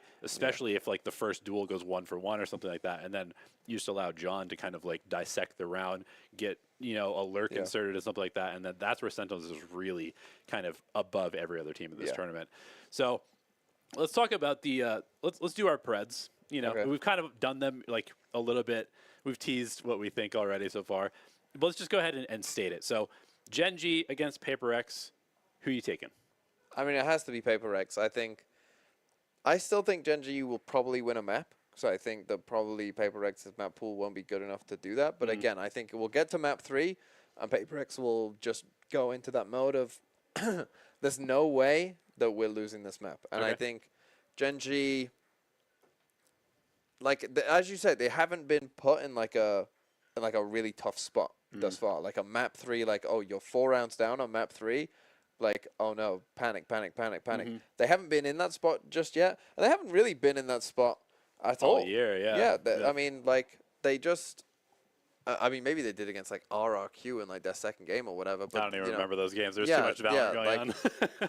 But you know, they haven't really been in like super high pressure like spot of like, oh, things aren't going that well. And I do think that Gen G, they seem to have a very good vibe. But when you're in like super high pressure, like we can't lose this, like Vibes teams have problems a lot of the time. yeah, like your vibes aren't gonna be there because everyone's gonna be feeling the I pressure. mean, we literally saw it with PaperX at Champions against EG. Like, Yeah. all through the tournament, they were laughing, having a good time, and then the finals comes around, and they're just, like, stone-faced. Yeah, Like, all of a sudden you're losing, and it's like, Yeah. well, that's not good vibes. yeah. And I do think that could happen to Gen G here. But I'm just believing in the PaperX that their mentality going into the game will be like, there's no way we're losing this game. Like, you've already beat us as well, so it's like, you know, that's not even a thing. You're not going to be thinking about revenge or whatever. Like, PaperX will just think, we are better than you. There is no way we are losing this no matter what. And if it has to come down to it and it gets very close towards the end of the map, I trust PaperX to just close it out against Gen G. Against the other teams, we'll see. Okay. You know, just to be different, because this is supposed to be a debate show, I'm going to take the Gen G side, and here's my Okay. selling you on that. Go on. You can't. PaperX have not looked clean at any point. Yes. They've had stretches of games where they look like the best team at the tournament. They've also had stretches, and even in those stretches of looking insane, they'll have a couple of rounds where I'm just like, that was awful. Yeah. You know? Yeah. And so they are a team that tends to get a little messy. And we just talked earlier on about how good Gen G are at out-brawling teams. And so if PaperX are kind of not in that flow state, they're playing kind of messy Valorant, I think Gen G outshoots them. And that might sound a little bit weird to say, but I think Gen G outshoots them, and they're just kind of like simple game might be enough to take a couple maps off of PaperX when they're just not firing on all cylinders, because I mean, at the end of the day, they're kind of a vibes team, right? They kind of are a vibes team, and like, while Gen G might also be one, maybe Gen G just come out hot, and like, you know, they're just headshotting you, you know, at the end of the day. My counterpoint to this is that every tournament the PaperX go to, Devi has at least one game where he goes absolutely crazy, and it hasn't happened yet. And so I predict that this game, Devi goes absolutely crazy. And then you get all the comments about, oh, Devi is not in anyone's top 10 Right, list. most Devi- underrated player in the yeah, world. most underrated player in the world. He always does it. Every tournament, there's Yep. at least one game where he goes mental. Yep. And I think that this is the game where he just, you know, wins like multiple like 1v2s, 1v3s. Okay. And you're like, oh, there's Devi. Yeah, he's pretty good. Okay. So, I mean, just for the sake of argument, let's go ahead and just put PaperX through to the finals. Okay. Just because we're going to have to talk about the finals eventually. We're Yeah. doing our predictions at this Yeah. point. I think there is a chance that Gen G can win. I think it's not that low either.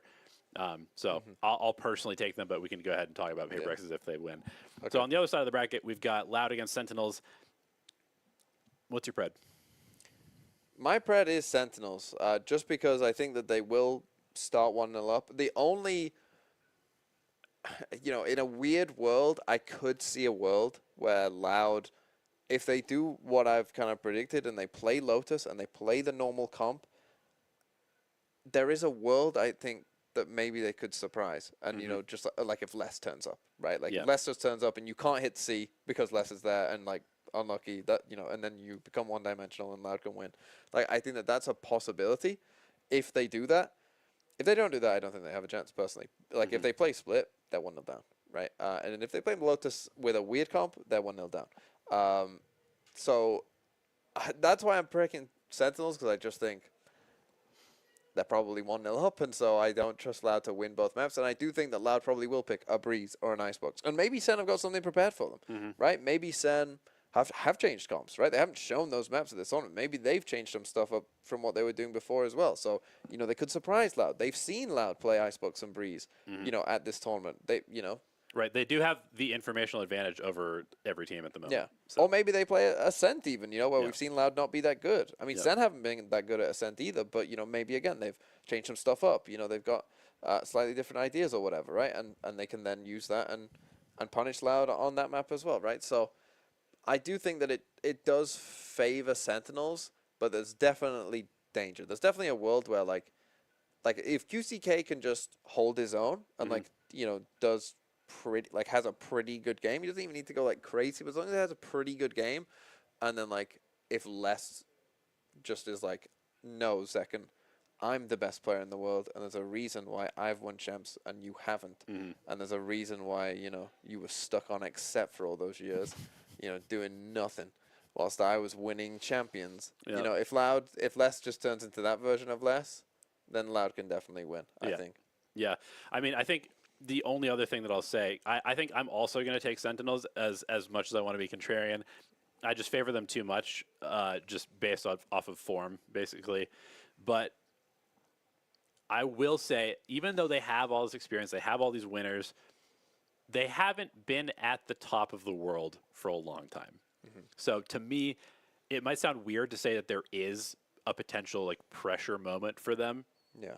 But I think there is, because even though they have all this experience, like the Sentinels fan base is desperate to be able to be right about their team being Yes. like the best team in the world. Oh, I know. And, obviously Tens won Reykjavik, Saucy won champs. They have all these players that have been there and done that, but their IGL hasn't. And just that moment of like, can we actually like realize this potential? Yeah. I think there is some potential where we've seen it in the past where Loud is able to just pull you in again to those championship rounds. And it's like, I just trust Sodhawk when it's like map 3 overtime. It's like he's going to come up with the answer. And John has been incredible on IGL, and Kaplan's timeouts have been really, really good. But until Sodhawk proves me wrong, I'm just going to trust him. They're literally like Loud are the Real Madrid of Valorant. Like Real Madrid, when they play in like the Champions League, they you're going to have to beat someone. If you want to win the Champions League, you're going to have to beat Real Madrid probably.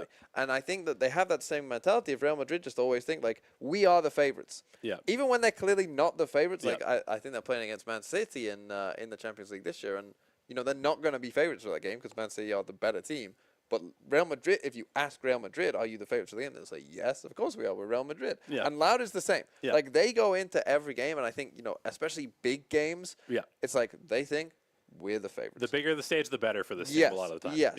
Yeah. We're the favorites. We know what we're doing.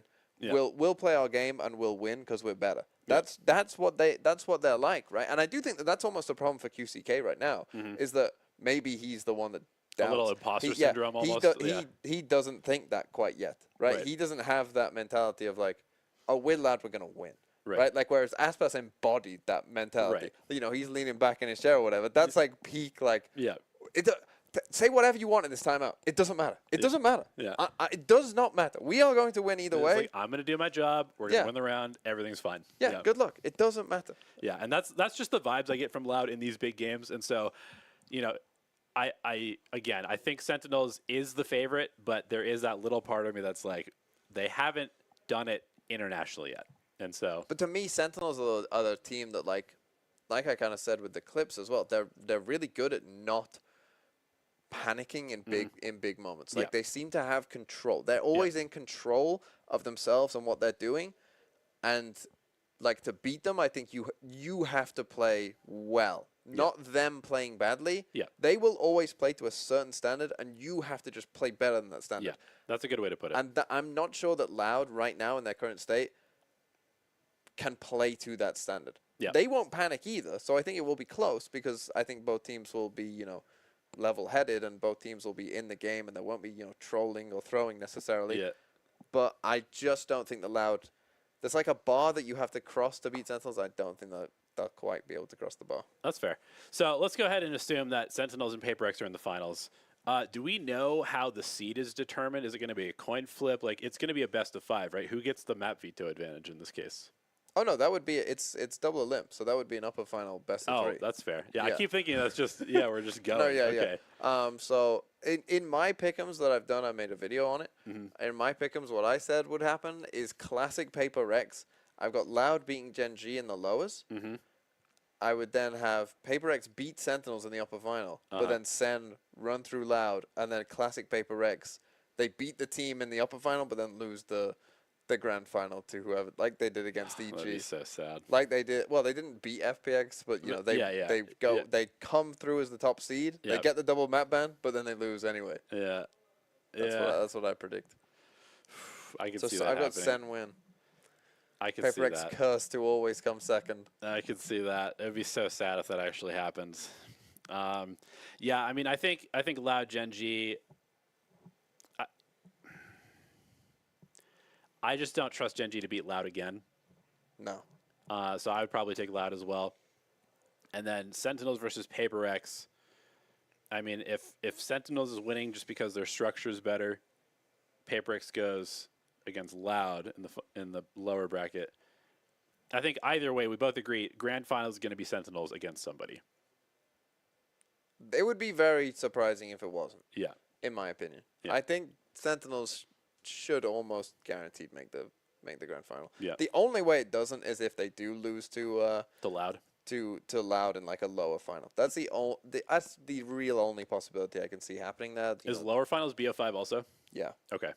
Like that's the only way. But again, I feel like that might favor Sentinels depending on what exactly the map veto is. But yeah. So yeah.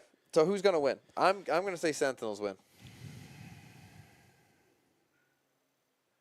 I just want Pacific to get a championship, so I'll take PaperX. Okay. There it is. There it is. Sentinels, PaperX. I don't know what time we're on. I don't know what. I don't know either.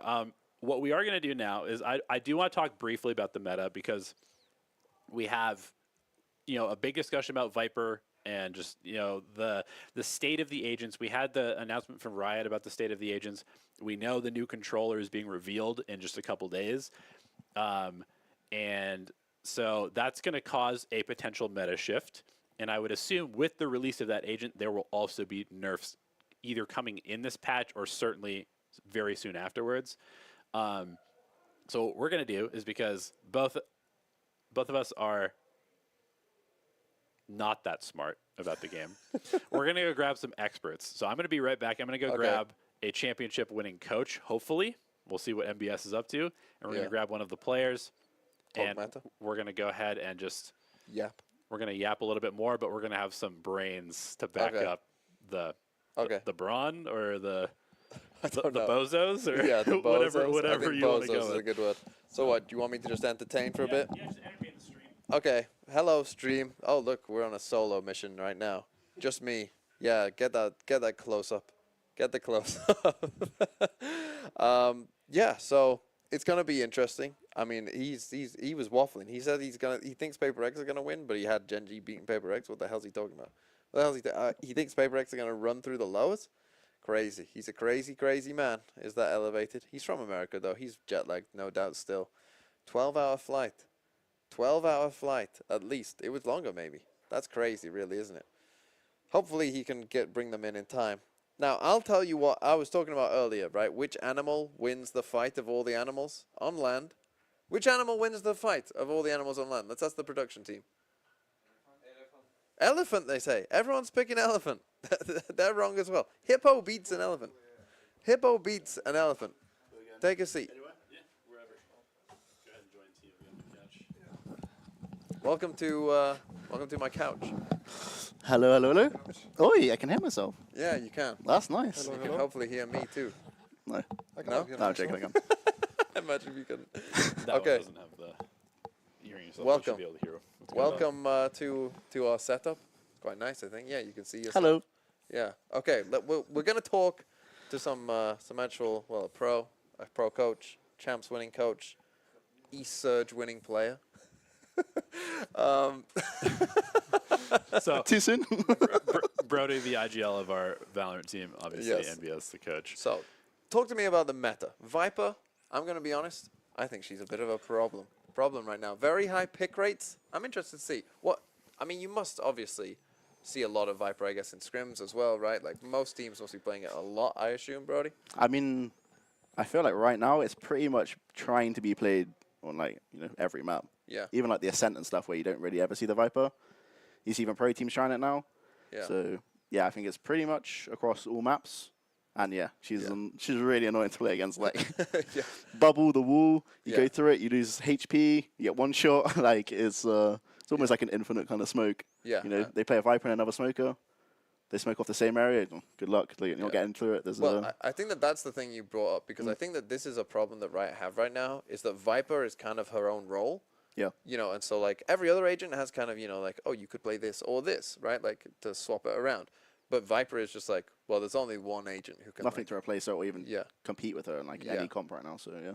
Yeah. There's a harbor. Yeah, I mean, but Harbor doesn't have. I think the biggest problem that I have with Viper personally is that not only is she like a very unique, powerful smoker, but also is quite literally the best like sight anchor in the Yeah. game. Right? She can stop choke points. She can hold a back sight, and then also provides just like this incredible smoking potential. Yeah. So, I mean, how do you go about like attacking this character with nerfs? I mean, is there a way to attack her with strategy that people just haven't figured out yet, or like what does she need to be, or does she need to be changed? I mean, she's going to get changed is the thing. So They already nerfed the toxin, right? You can't put both up at the same time. It like Yeah. reduces it faster. yeah, Maybe that needs to be hit again, because you know it's still pretty good for Viper to play with, even with both bits of U2 up. Trying to think, like, also maybe just hitting her when she's got one bit of util, maybe she can't have it up for as long. Yeah. You know, just reducing it by like 25%, 20% maybe, like, you know, something like this. I think mollies are fine. Having the wall of the bubble is really good, but I don't think you can change them. Obviously, her ult as well is like another complete blockage that people struggle to deal with. So yeah, I think it's just reducing the amount of toxins she can use, maybe just so she can't have the area for as long as she wants to. I have a little bit different idea. I think the problem with Viper is, as you mentioned, like she's a controller, but also probably like the best sentinel or one of the best. The fuel thing is being hit by nerves like quite many times. Yeah. And it doesn't really feel like it's Change that much? no, it did change Oh, yeah. actually. Yeah, like specifically when you can't have two things Oh, yeah, open, yeah. it drains 2 times faster.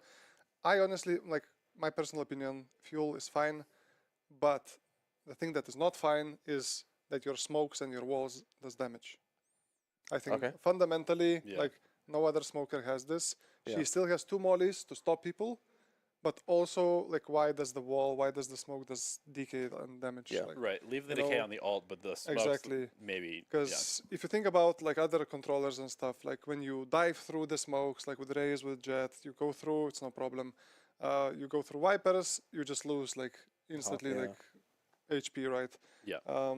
And it sometimes makes all the difference. Yeah. So, you know, like if you wanna dive Viper, you might as well need full armor. Yeah. While you wanna dive Omen, you can just go half armor. Yeah. So it's like everything is connected, and I just fundamentally think that the smokes and walls doing damage might be a little bit too good. Yeah. I mean, it's funny when you see like a Viper orb on like a choke point of a site, like versus if it's like an Omen smoke. If it's an Omen smoke, people will just go in and go in, but Exactly. like they often will just wait Yeah. for the Viper stuff. Like, oh, let's just wait. Yeah. We even have protocols, like, you know, in Split, everyone plays Omen Viper. Yeah. If there is a smoke on mid when you attack, if it's Viper smoke, you never go. Yeah. If Just it's wait. an Omen smoke, you do not Complete respect. death trap. It's like a simple protocol, yeah, just because of how stronger it is. Yeah. Why is Right. it stronger? Like, she still has mollies, you know? Yeah. So I think that could be like a good thing to. Yeah, and maybe- that would also hurt her post plant as well, which is another very powerful thing that Yeah. not many other agents have. I kind of wanted to ask you guys a little bit about we were in a double smokes meta all of last year, and then it was kind of just like Sky is like you just pick Sky because Sky's insane and it allows you to play whatever comp you want basically. And she was hit with nerfs, which were supposed to maybe kind of push us out of the double smokes potentially. How have you felt the changes to Sky, and have you had to like change comps or change your approach to how you're thinking about using her, whether she's like now more of an aggressive character, less of a kind of like mid-rounding like info character? Like what do you think has affected that way? So the thing with Sky was that since Viper was still strong, right, and Yep. people play a lot of like double controller, Sky is really good to run as like the sole initiator because rechargeable abilities, right? The flash would come back. You can use the flash like 3-4 times for fighting or for information. Yep. After the nerfs, it's not as good. Like now you need to be like calculate when to use, when not to use. But now you have Gecko, and Gecko will take over Sky's role. Everyone will still play until Viper gets like adjusted. I think a lot of double controllers still will be played, but now you will see much more Gecko instead of Sky. I think, you know, Gecko, the fact that he can take his flash like in 10 seconds cooldown, it's pretty pretty good, yeah. Pretty good. Pretty good. So it's gonna And be it's the info same. and flashing. Yeah, It's gonna so- be the same problem, I think. Okay. And yeah. That's interesting though, because I feel like, especially early on, from what I've seen thus far, is that, you know, I don't think we've seen anyone. You know, you had players who like were insane at Sky, right? And they've been playing Sky for years, obviously. No one I don't think is quite like there yet with Gecko, where it's like, oh, they've clearly like they know everything about this agent, right? They know like all the lineups you need. They know, you know, they know when to use their utility. I think that's a big one with Gecko: when to use it and when not to use Which it. is a little scary because he already feels very impactful, and it could get Yeah. way, way worse Yeah. from here. I agree, yeah, because it feels like right now, you know, that's a tough decision sometimes. You know, do I pick up this orb that's kind of like, I can maybe get it? Right. Like, do I go for it? I still feel like, you know, we're watching players like figure that out. But yeah, I think give it 3 months and we could just be, you know, if nothing changes, then we're just in a, everyone's just locking in Gecko, Viper, Omen, like every map. Yeah. We just got like one comp that just, the comp to rule them all. Yeah. I think it's a lot with like you see Gecko with like double flash comps. Yeah. You know, Paranoia. You got your like a lot of Yoru being played now. Yep. And you got to deal with double flashes. One you have to shoot, one you have to turn away from. Yep. You know, looking like even when Sky was being played, it's the same kind of thing. Like, you know, Sky Rain, you got all the same kind of combos. And I think this is like another nightmare to play against. When you come up against a comp, you see a Yoru, you see a Gecko. Okay, you're like, how do we deal with this? Because like they're gonna do it. How do we stop it? And it's that's another Run away. Yeah. I'm playing retake on this side. Yeah. Is Oh wait, his utility recharges. You can't really. Oh yeah, you just thrown it. 10 seconds later, you retake. Oh, he's got another one. Don't worry about it. Yeah. Well, that is the strength. That is the strength. I have a question for both of you as well. You can't say Gecko, is what I'm going to say. Okay. Who's the most underrated agent in the game right now? Like, who's an agent that you think, wow, this agent's actually really good, but no one's playing him right now? Let's start with you, bro. Or not enough people are playing. Yeah, not enough people are playing it. Not enough people. Yeah. You can't say Gecko. No Gecko. Okay. I'm thinking, from a duelist standpoint, I think Yoru should be played as much as possible right now. I think you see people, you know, like KC, Yeah. really Leaning in. using him on most maps, and I mean, they're looking good with him.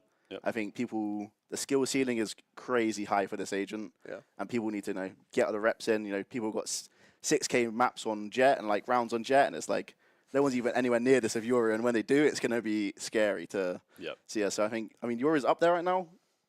Probably not the most like, you know, underrated, but I think he's one. I also think Smoker Eyes, no, not really. Sentinel, no, I'd keep Yoru here. I don't really think there's anyone else too underrated right now. Yeah, I think so too. Like Okay. Yoru, I've been big advocate last year. I think teams were just afraid to use him. Yeah. Like his ultimate is probably one of the best ultimates. Like Yeah. invulnerable scout that lasts for like 20 seconds or close to it. Yeah. Like And you can use utility in it. abilities from it. Yeah, it's crazy good. Yep. I think Yoru is probably like, I cannot say Gecko, so I'll say Yoru, but I think both of them are the strongest agents right now. I would even put them above Viper personally. Really? Yeah, Wow, that's I crazy. think they're really good, and specifically what Brody mentioned as well, that Double they work flash. well together. Mm-hmm. And you know, like as well entering site, like Cypher is pretty good still, but you can get away playing with like no Sova, no Raze, like Yeah, no you can damage abilities because you send in Yoru clone, you send in Wingman to like trigger death traps and all that stuff. So yeah, I think Yoru is still like people have talked about him a lot since the off season. I think. Yeah. He's been good since last That's year. me. Yeah, we've been big on this beat for both these agents. I was a big Gecko believer, Yep. and we've been big on Yoru for a while. We've kind of thought that like a lot of teams would just kind of, oh well, you know, Jet and Raze, like it's good enough for now, so we'll just stick with it because you know that's what we know and we know we can play it, and so you know maybe, but it just feels like. It kind of feels like Valorant is moving in that direction anyway, right? Like big combos, like, you know, kind of like... People are getting better at comboing utility. Yeah. And I actually did want to ask whether you kind of like, how do you view the meta overall? Is it like in a good state? Is this like the best the meta has been as far as like potential diversity, or how do you feel about it right now? Like what I think do you wish they could Viper's cook too more? much. Yeah. I think she should like to be in a good state. It has to be like it can't be every map you're being a playing agent on. Yeah. Has to be like 50% at least. She's good on, but she can't be worth to play on every single map. Like that's just broken. It's Like maybe even worse because even all the maps that aren't in the pool, Yeah. you would still like Yeah, you would play Haven, Viper. Pearl, like yeah, you all would of these still- maps, Viper still gets into every single comp. So I think, yeah, I don't know if it's balanced right now. What about agents like Omen though? Do you think like Omen is like too good versus? I mean, we're getting a new controller, so maybe things will change. A But new controller could be interesting. You could spice it up a little bit. But I think Omen's still, the main kind of guy. do you think like the others, like the Brim, Astra, Harbor, maybe need? I think they Buffs? they need some sort of a buff, or I don't even know how you could nerf Omen again. Like That's the Paranoia, thing, is, Paranoia's already had a massive nerf. He's just too like versatile. Yeah, I think he is. He's just like a good agent. He's not Yeah. overpowered. Yeah, he's he's just good, and so you slot him into a lot of comps Yeah. because by default he's going to have impact, right? Mm-hmm. Whereas if you want to play an Astra or you want to play a Harbor, you kind of have to tailor your comp in a little bit more like specific way. Whereas Omen, you put him in, you can play Omen's just like a plug and play. Like you play can him just put him in. aggressive, play Yeah, him defensive, play him like kind of, yeah. I think the biggest thing that made Omen viable was actually when they made his Shroud Step actually usable. Oh my God, it used to be so Before bad. it was like what 5 seconds. Yeah, it was like the just charging slowest like a- thing ever. Yeah. that was I mean, pretty that was a good. that was a big change. Yeah. I do think like Astra is also not bad. Yeah. I Yeah. think she like KC showed as well that Yeah, yeah. she can be played. I think there are like some agents that are overlooked. I would say like some Yeah. people bring out Phoenix. I mean, yes, Phoenix is a little bit one-dimensional and it's hard to compete against Yoru. Yeah. For him right now. But even like agents like I don't know. I mean, we run Sage on Split. I don't know. Everyone's been telling me since 2020 that comp is shit, right? But it works. I think Sage also, is one of those agents that when you never have it and you never expect it, and suddenly you're going into Yeah. site, but Sage just boosted herself over your smoke and just kills you for free. Yeah, I Right. mean, It's like a I little don't bit know like if you've seen those cheesy. Paper Rex, the Paper Rex Sunset where they boost up the Yeah. Omen on A, and Yeah, Monet's yeah, just got exactly. like the craziest angle of all time that Yep. literally no one has ever seen before. Yep. Yeah, stuff like that. Even Harbor, I also think he's not bad. Like I personally like him. Yeah, The problem with Harbor is, well, first of all, you have Viper. but I would say that Harbor has his own advantages over Viper. Like I like the fact that the wall that you use, you can use it anywhere instead of like the static one that you have with Viper. Additionally, you can curve it like however you want. So you can actually use like if you're going on Lotus into B site, you don't need 3 smokes, right? Yeah. You just use Just one one, yeah, ability, and it's also rechargeable. Yeah. And in scrims, people don't respect it, but in officials, people do respect yeah. it because it slows you down. It's still a wall, and Harbor has so much of it. So I like him. yeah. I think again, Paper Rex are another good example where they play, I think, Brim Harbor on Bind. Yeah. And they're like, cooking up little walls. Like their BXX is like just a harbor wall straight down the middle. And with Steam Beacon, everyone's like, Yeah, and then everyone just sprinting in, and then they just buzz around like in Yeah. different directions. Like, yeah, you can definitely get. Like, I think if you're a very creative team and you want to like go into that kind of style, then yeah, I think Harbor's pretty good for that. Good segue. You can go ahead. And Yeah, finish your just point. like last point about the meta. I do think meta is in a good place. There is like always going to be a few agents that are better and Yeah. worse. For the better part, yes, there are still some that are dominant, but I think almost any agent can be played in comp. I Yeah. think that's a good part, right? Like Yeah. if you have FPX playing Chamber. Yeah. You have There's no, like, old Loud Yorus. running Yeah. Phoenix, right? You have Arena here and there because we have PRX. Yeah. So a lot of teams in the top Valorant, like scene, are running a lot of niche agents, and I think that's good. Yeah. Like you will always have the cookie, bread and butter, always Jet or always Chamber, and now Right. we will have like Gecko and Yoru. But I think the most important part is that the diversity is there. Even it's like Yeah. 5-10% of the time, this guy will get picked. Yeah. I mean, what?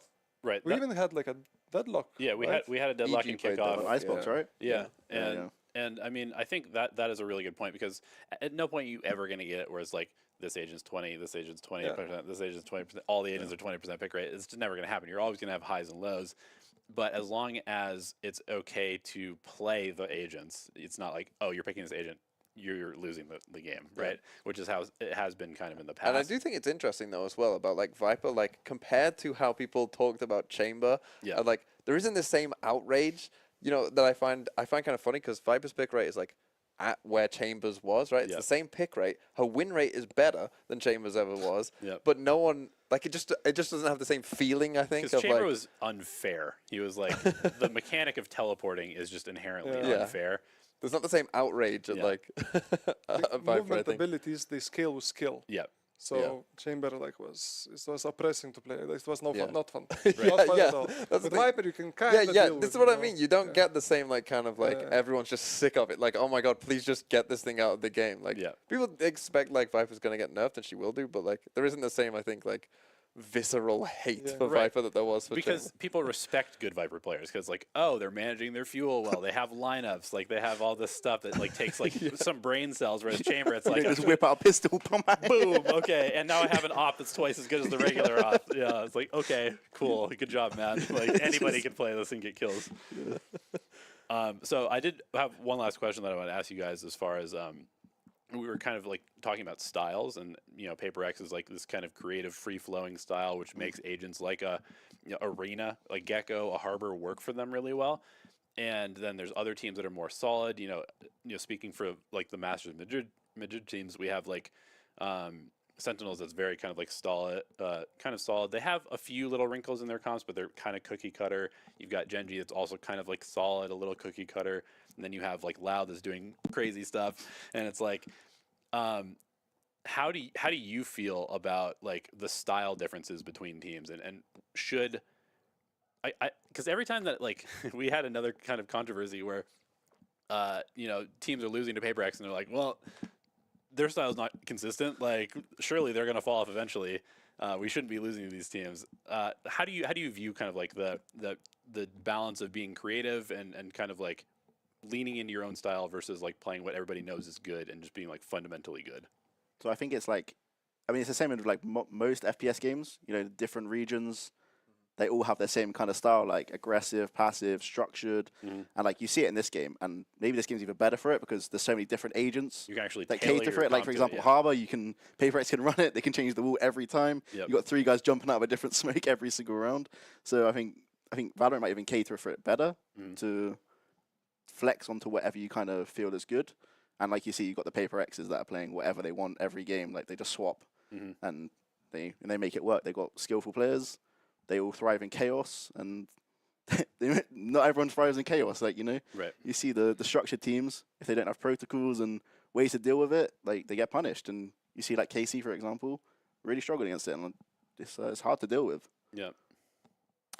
My opinion is, I think in Valorant, everything can really work, like both styles. There's no optimal game. Yes, I think like it's my personal like take on like how the team should work and stuff, is bringing out the best of your players, right? So if you have a team that Paper X, all of the makes players sense, are cracked and they thrive in chaos. Yep.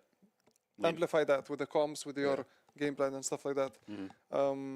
Like the most structured teams we had in history, like I don't know, maybe I'm thinking about like old Fnatic or old DRX, like just strats.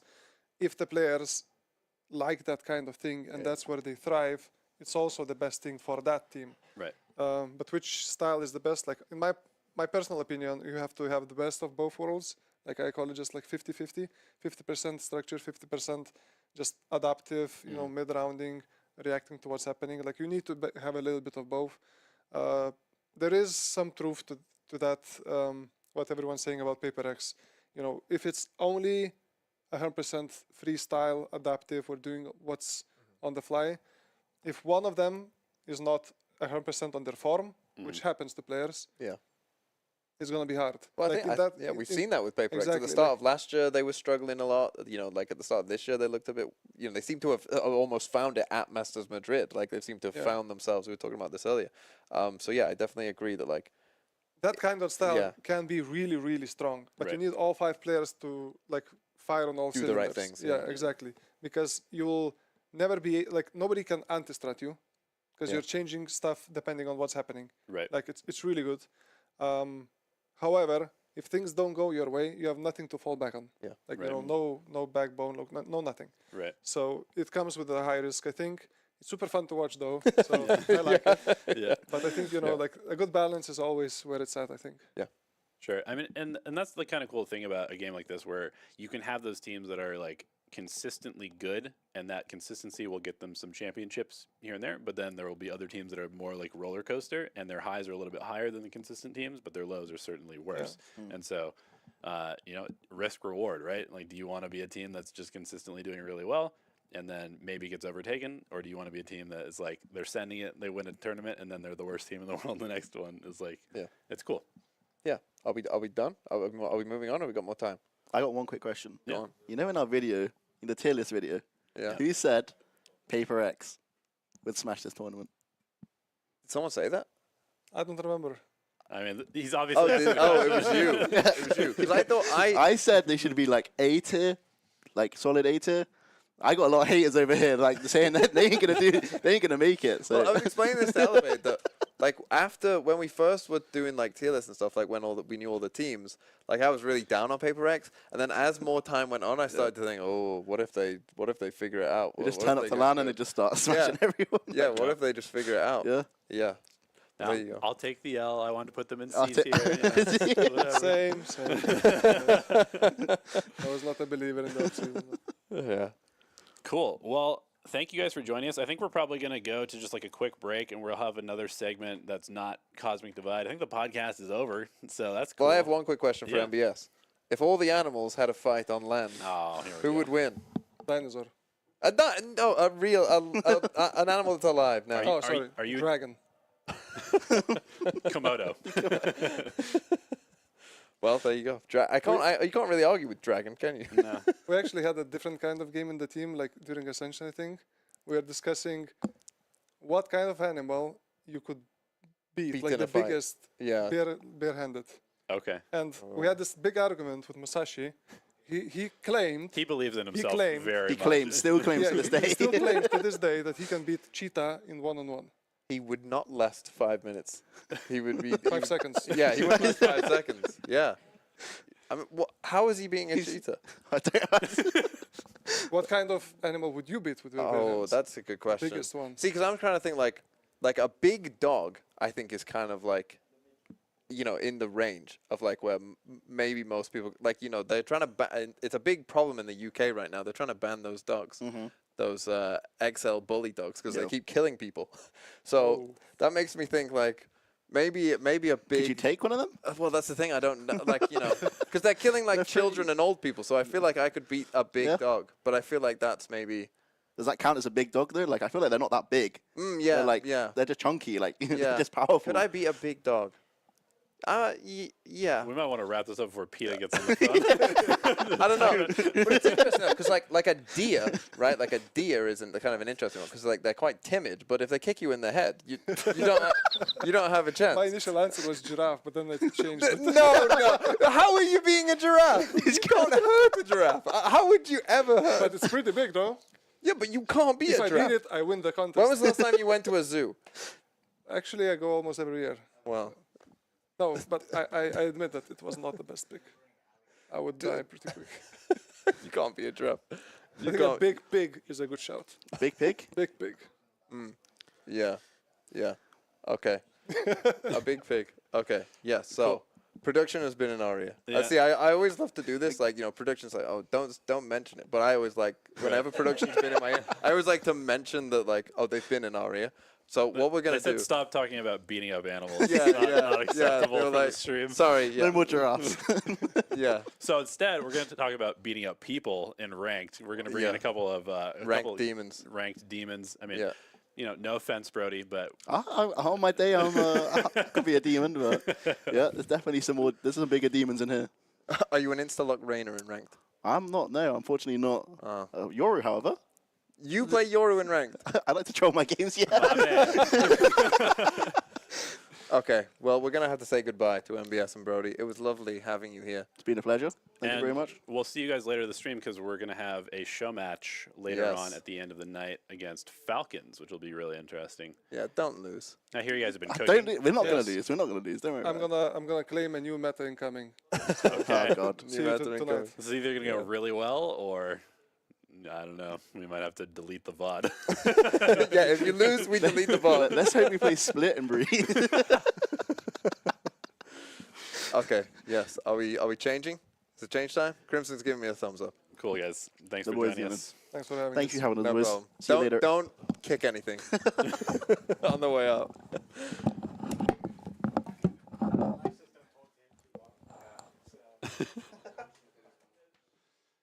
Have a seat. One of you has to sit next to TMV. I What a apologize. shame. Apologize. What a shame.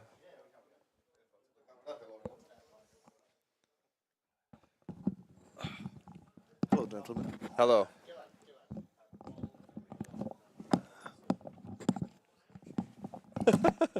First question whilst we wait for Alive. How's Nats? Where is Nats? Yeah, where is Nats? I don't know. When was the last time you spoke to Nats? A couple of days ago. A couple of days ago. Wow. Is he okay? Can't tell you. That one. Hope so. What does he feel about Team Liquid? Does he tell you, like, You won't be able What? to the hear behind the yourself. scenes Team Liquid drama? Drama. There's drama. I mean, last year there You must have want been this headset? drama Here. at Team Liquid, right?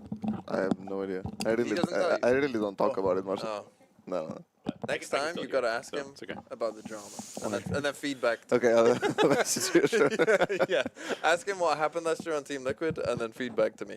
Okay. Anyway, we're joined now by Fake Ananas, streamer for Acend, and Alive, soon to be streamer for Acend. No, certainly not. That was painful. Our star player. Yeah. A star player who is not very good at cards, I've learned. Card really. games, not Not a my live thing. strength. Not my thing. Is what I've learned in my time here in Bulgaria. Chess, also not his thing. Oh yeah, yeah. chess. Also not chess. Yeah. Yeah, I still need to learn Yeah, the rules. stick to Valorant, buddy. Yeah. So, first question I've got for you, Alive, is score prediction, Team Falcons, Ascend, later today. Is it best of 3? I have no idea. I think so. I think it's best of 3. Yeah. I'm just gonna give you a Two- little hint. We're gonna play a different comp. I don't know how it's gonna be. 2-1 loss. Either it can be very successful or very bad. That's how I see it. Okay. Okay, well, yeah. that fills me with some confidence, I suppose. So 2-0 either way. Yeah, I suppose. Your teammate joins your team. He says that. What are you dodging or are you insta-locking I'm Reyna? running. And just I'm out.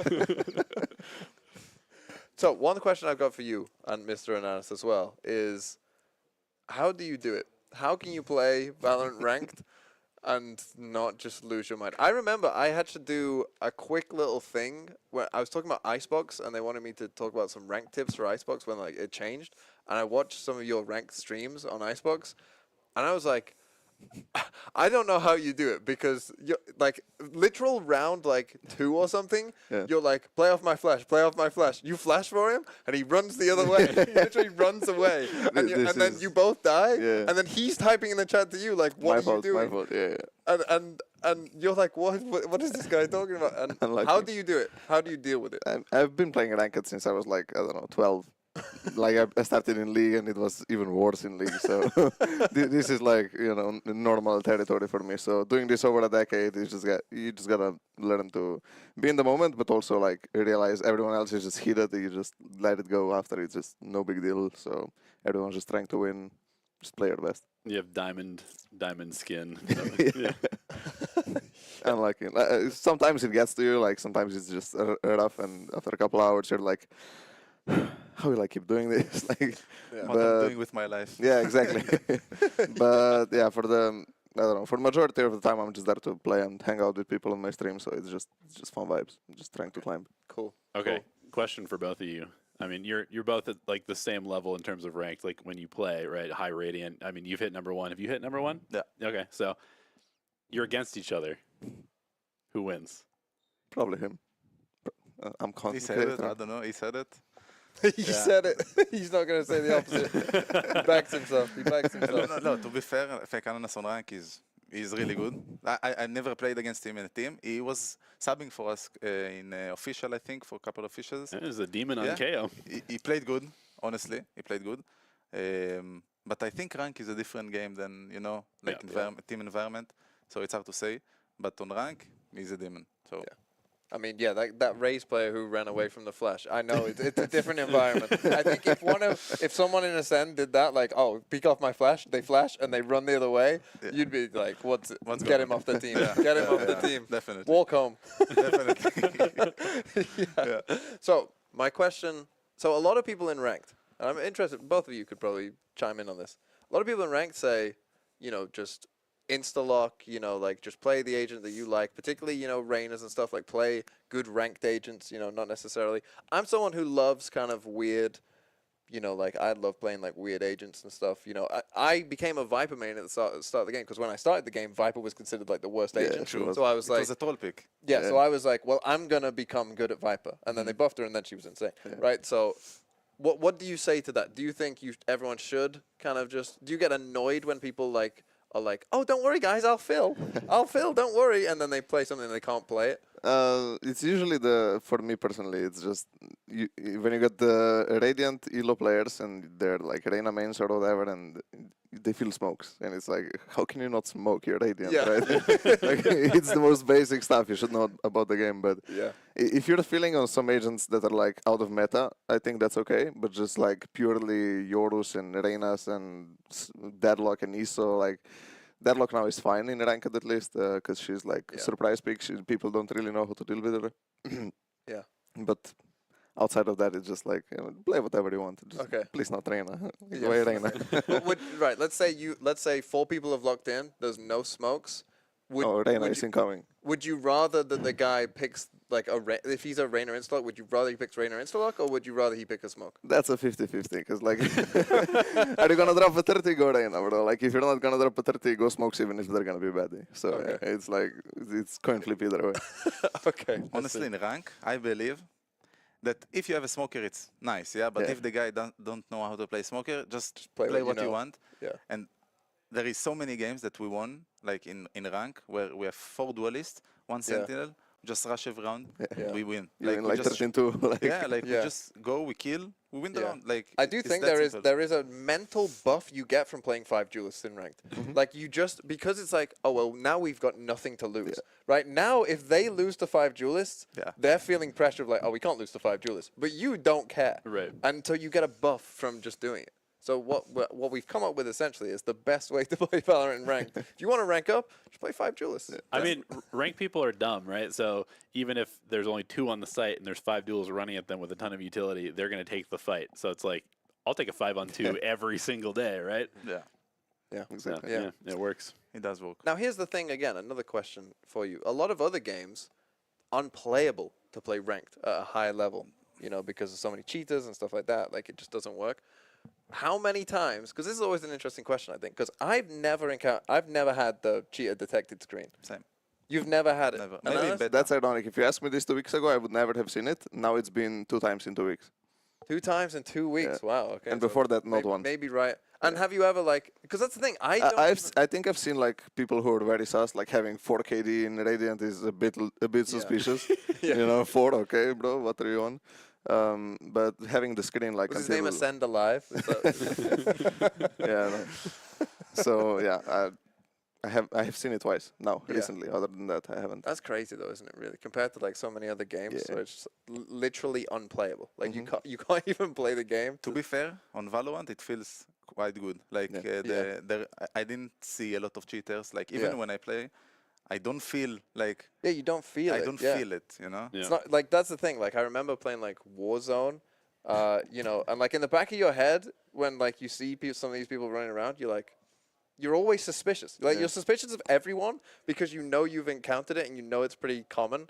So you're just like you're always suspicious. But when you play Valorant, I feel like you're just this is why everyone gets angry at their teammates because this is why you get angry at teammates because you don't think the other team is cheating. In other games, it's like they must be cheating. But in Valorant, it's your teammates are bad because they're probably not cheating. And your teammates are bad. Also, like there are not a lot of Radiant players, right? So like you probably know most of the players that you play against. I think it makes sense to me that it's gonna be more common on low ranks than in Radiant or something like that. Yeah, because just you just know who you play. You know the names. You know the names. You play against them every time you play rank. So it's kind of the same players kind of. Question about that. Obviously, most like tier 2, tier 1 pros are Radiant players. So you're in a game. What pro that everybody knows do you want on your team, and what pro do you not want on your team?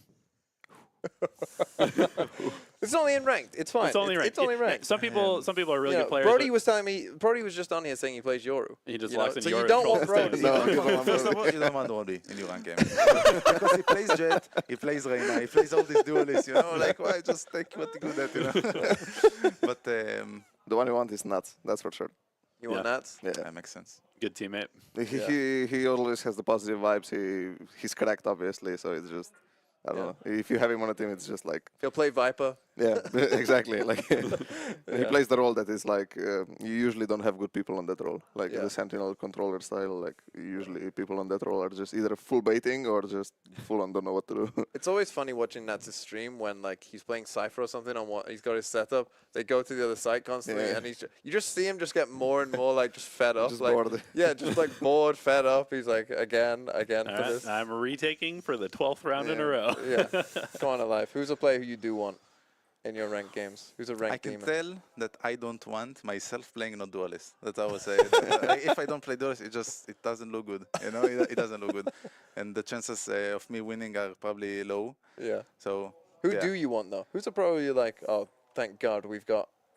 It's hard to say. I think most pro players, when I see them, they're good. You know, so it's hard for me to say like, no, I don't want this guy. Because I feel like in America, Zekken is the obvious answer. Yeah, everybody wants Zekken on always their rank team. 1. Yep. He's always farming everyone. So yeah, I feel like he's the In obvious EU, there answer. are a lot of ranked demons that are not even in pro scene. They are just really, really good. So I don't know. Well, there you go. Maybe the next Genji Karen, who is Yeah. just a ranked demon and is now at Masters Madrid and still frying.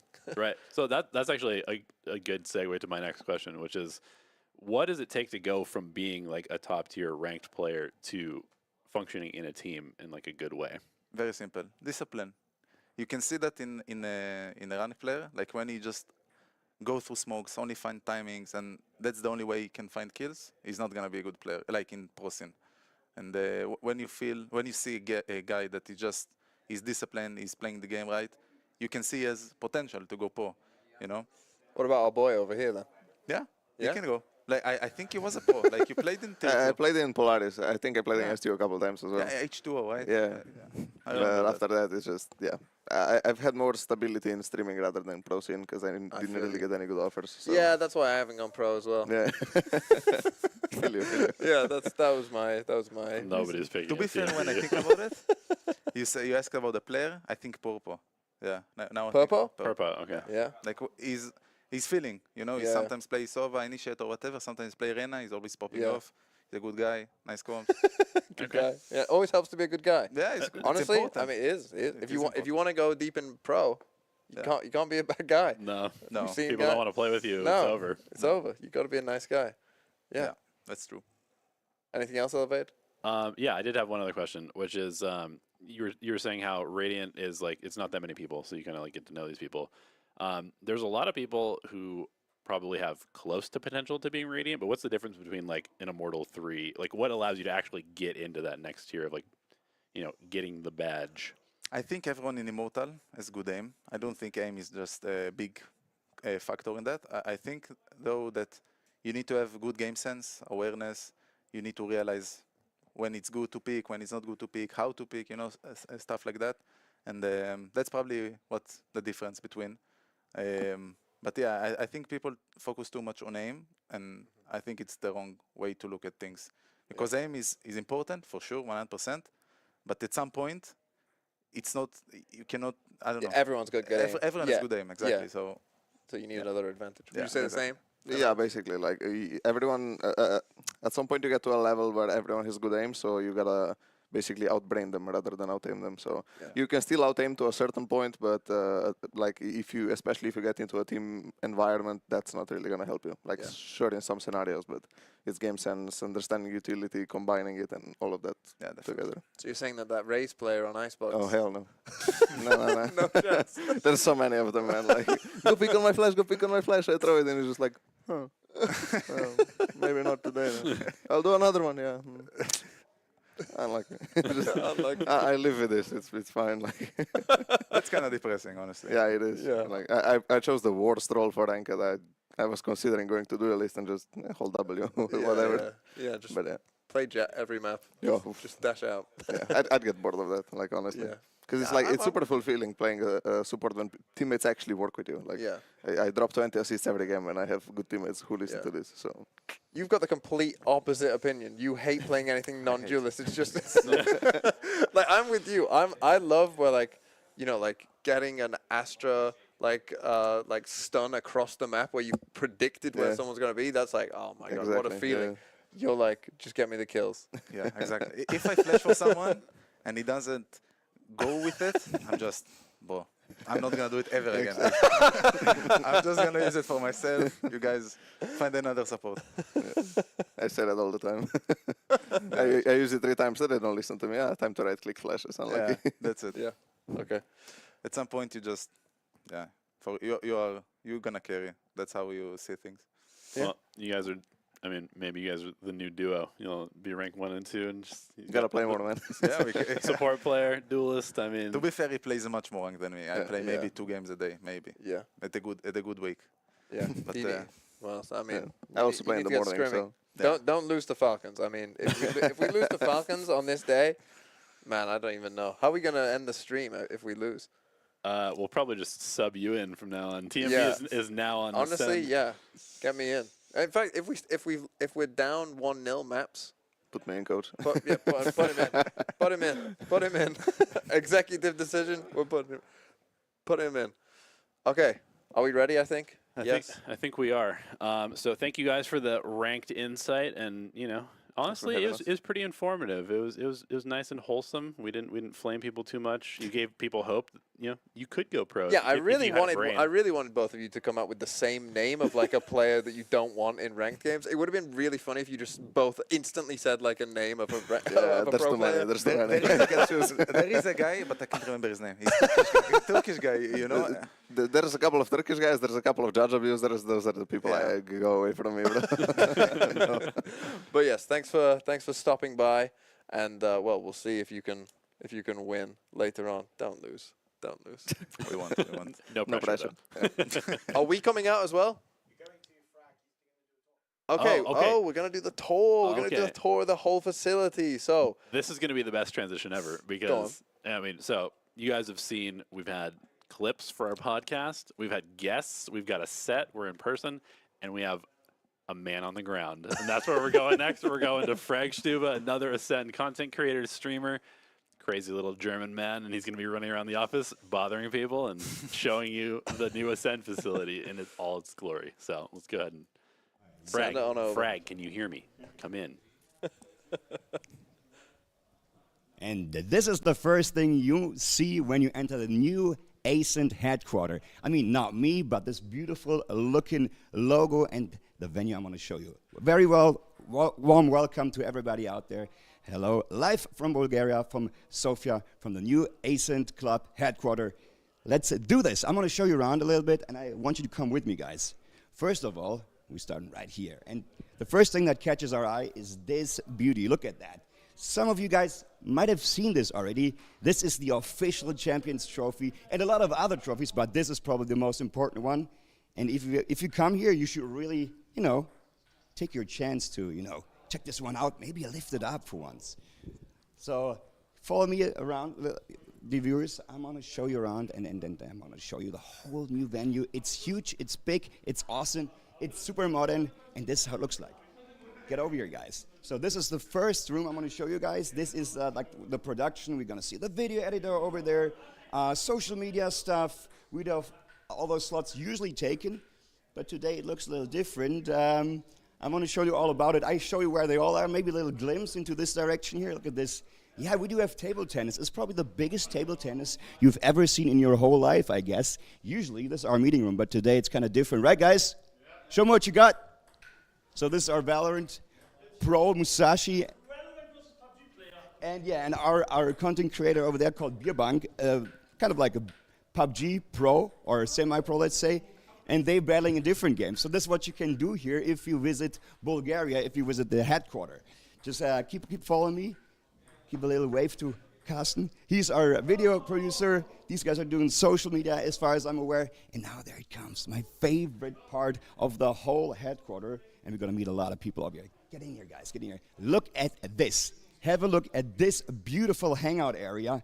Isn't that what everybody's dreaming of? Like after like a long gaming session or table tennis if you want. So you can hang out here, you can enjoy yourself, grab a nice looking sandwich, hang out with friends maybe, grab a coffee or even beer if you're into that. We are all not drinking this water. Obviously, we're pros, so we're not going for anything else. That's water. A few countries call it water, vodka. Vodka and water is kind of like close anyways. So this is the hangout area. We got the boss himself, the CEO of Acend. Come over here.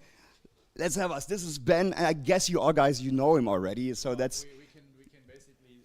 Yeah, we can watch ourselves because.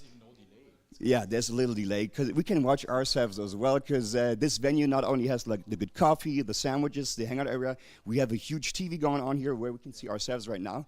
And I do not need to introduce you, right? Everybody probably knows you. He's the CEO. He's the man who invented everything, who created everything. And I guess you couldn't be any more proud than this of this venue, right? It's insanely great, isn't it? It's unbelievable, but it was also only possible because we have a great staff. Danita, she just left, was doing. She's a bit shy, so that was most of her input and organization skills and coordinating with all the vendors, and yeah, it was basically one empty space. Like when I show, we're gonna put up a YouTube video where you can see before after. It was one room. It was you could play football here. It was so one huge room, right? One room, and so within a year we set this up here. So yeah, we're incredibly proud, and it wouldn't have been possible with all the people working in the background, and we could still continue focusing on the business side of things, on running the team. So yeah, I think we're gonna do some epic things here in Bulgaria, and hopefully also building some super teams here in Bulgaria. We mean building. We already got the super teams, don't we? We already have super teams for sure, but more super teams and dominating more titles. Ooh, that sounds like a battle call going on here. Speaking of which, you mentioned Bulgaria. We are in Bulgaria, in Sofia, which is the capital of the country. I know not everybody out there knows that, but which brings me to the next question. How did you guys, or did you come up with Bulgaria? Why is it Bulgaria? Why are we here? What's the reason for the Acend headquarters to be here? Because mainly it's like an international company with people from all around the world. I'm from Germany. You are originally from Germany. You more or less like someone who's traveled all around the world, just like a lot of people. But why Bulgaria? Why Sofia? Well, you experienced it yourself yesterday, because from all of the places that I lived in England, I lived in Sweden, I lived in Germany, I lived in Austria. Sofia is the best food. The food culture is insane here wherever you go. That's why when you asked me yesterday, Ben, do you have a recommendation for a restaurant? I was like, go wherever you want. It doesn't really matter. That's so true. I can prove.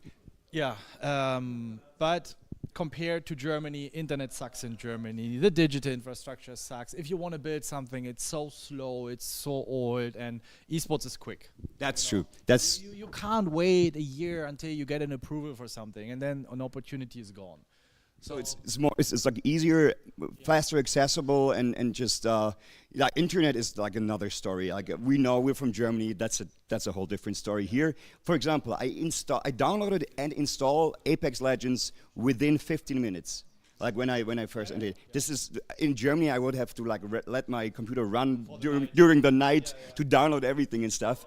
And also the connection to the airport is really close. So in terms of like bringing in new players, people from other countries, and the transfer is super fast. Also the internet connection is even better, I guess, the closer you live or you're based to the airport, right? Yeah, I mean we have been screening some places, and as I mentioned earlier, Danita was taking the lead on that, and we went to some spaces, and then we discovered this space, and I was like, that's perfect. And we were looking for the catch, you know? Where's the mold? Where's a broken water pipe or something? Because space, we looked for something spacious, we looked something that where when the teams arrive, because when you travel, you arrive at the airport, you're kind of now you're here and you have to take another 2-hour bus ride. It's just super exhausting. So that was perfect. Next to hotel, also, you walk out of the door. Because when we received the teams for the first time, they were like, wait, I bring them next door. They thought we were going to go for a cab ride or something somewhere. I was like, oh, that's fucking awesome. Yeah. You have a good restaurant, you have a gym, you have enough space here. And again, this is supposed to be performance center, right? So this is also something we have to make clear when our teams come here. This is not going to be vacation. So you better delete your Tinder app, because it's not here for meeting people and having a good time. This is where we want to get better and put in the work. And this is what we owe our fans, you know. They want to see good games, and we don't want to see our teams going unprepared in some games. And then it happened in the past, and we would have to have a very serious conversation, and also kicking some butt. But this is something that we are very proud of here, that we can do, that we have enough space, and also our mental coach can work with the teams. And it's just great. It's fantastic. And once we saw the space, we knew it's that. It's like when you have a viewing at an apartment, you just know it's it. Right. And that's the feeling you got. And as you mentioned, you kind of like combine everything here. You have the good connection, you have the airport, you have the gym next door, it's just like the hotel. I experienced it myself. I've been to the gym this morning. It's just super easy, you know. It's very fastly accessible and stuff. So I totally understand your choice. Now, at first, me personally, I was like, Bulgaria, why is that? Never been here and stuff. I arrived from the airport. It took me not even 5 minutes to get here, and I'm super surprised. And all the stuff you've mentioned, you said it's like an epicenter, kind of like. I want to show you guys around. And last but not least, also what I appreciate about, in general, the Eastern European culture. I mean, I'm shitting a lot on Germany, but I have to shit a lot on Germany, because we experienced in the past, whatever project we had, like this massive project, there would always be delays. Oh yeah, we can do this in 3 months. We can do this in half a year. No, next week we're here. We're going to set it up. Of course, we also have hiccups, like with internet and electricity, but it never really jeopardized the project. It never really jeopardized any boot camps. So this is something, just things are happening faster. And that's all. You see it from the ground up until the finish point. Things are just, here I feel like people still want to build something, you know, they want to move forward. And I feel in Germany it's so slow, or in Austria, I mean, we lived in Austria, and it's kind of the same culture.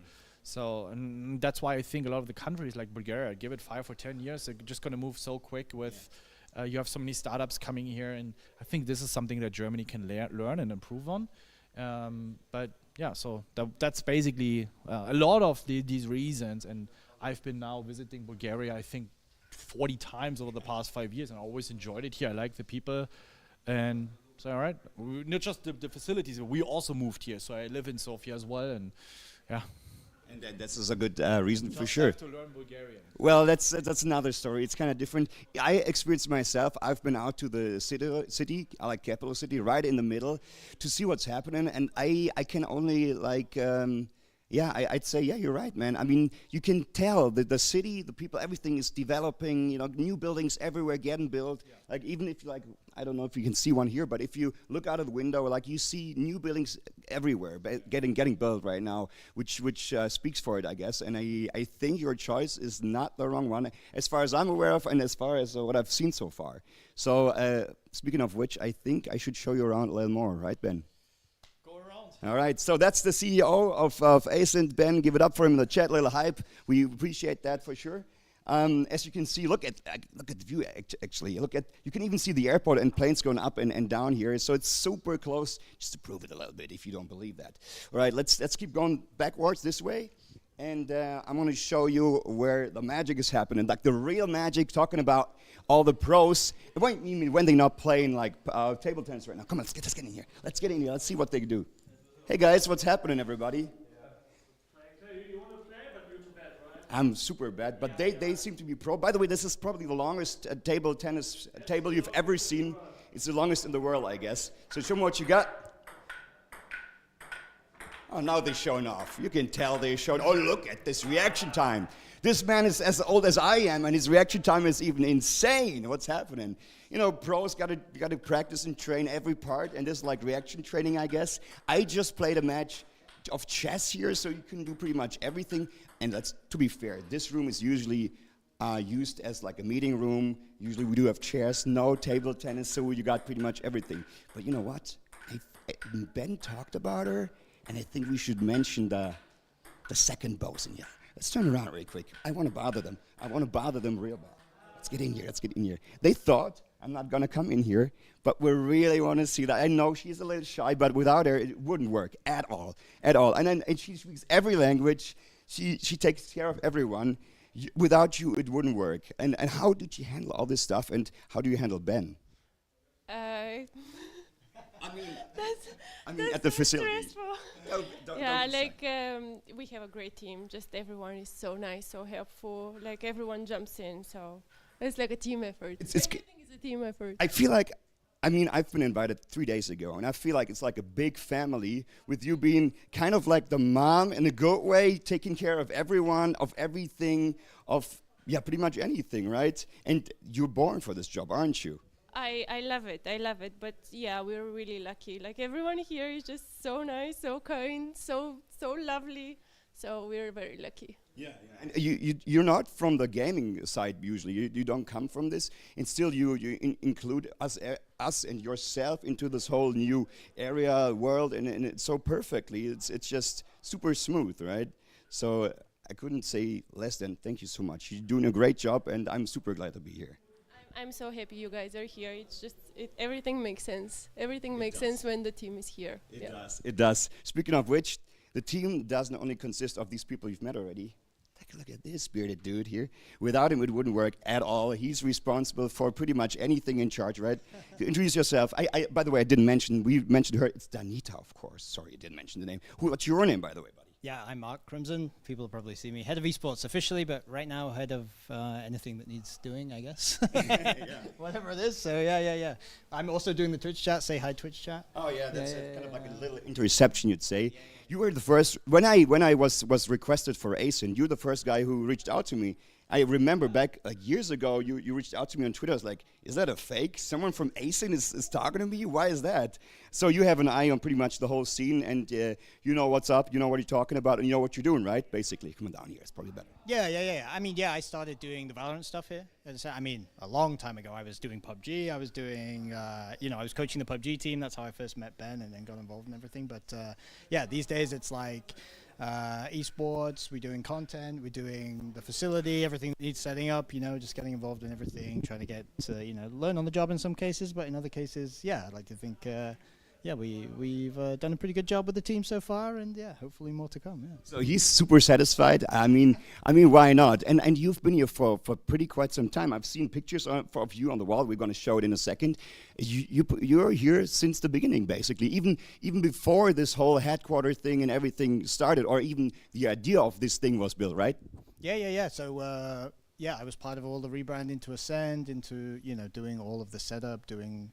Yeah, pretty much everything from go. Yeah, like I said, I started doing coaching for the PUBG team.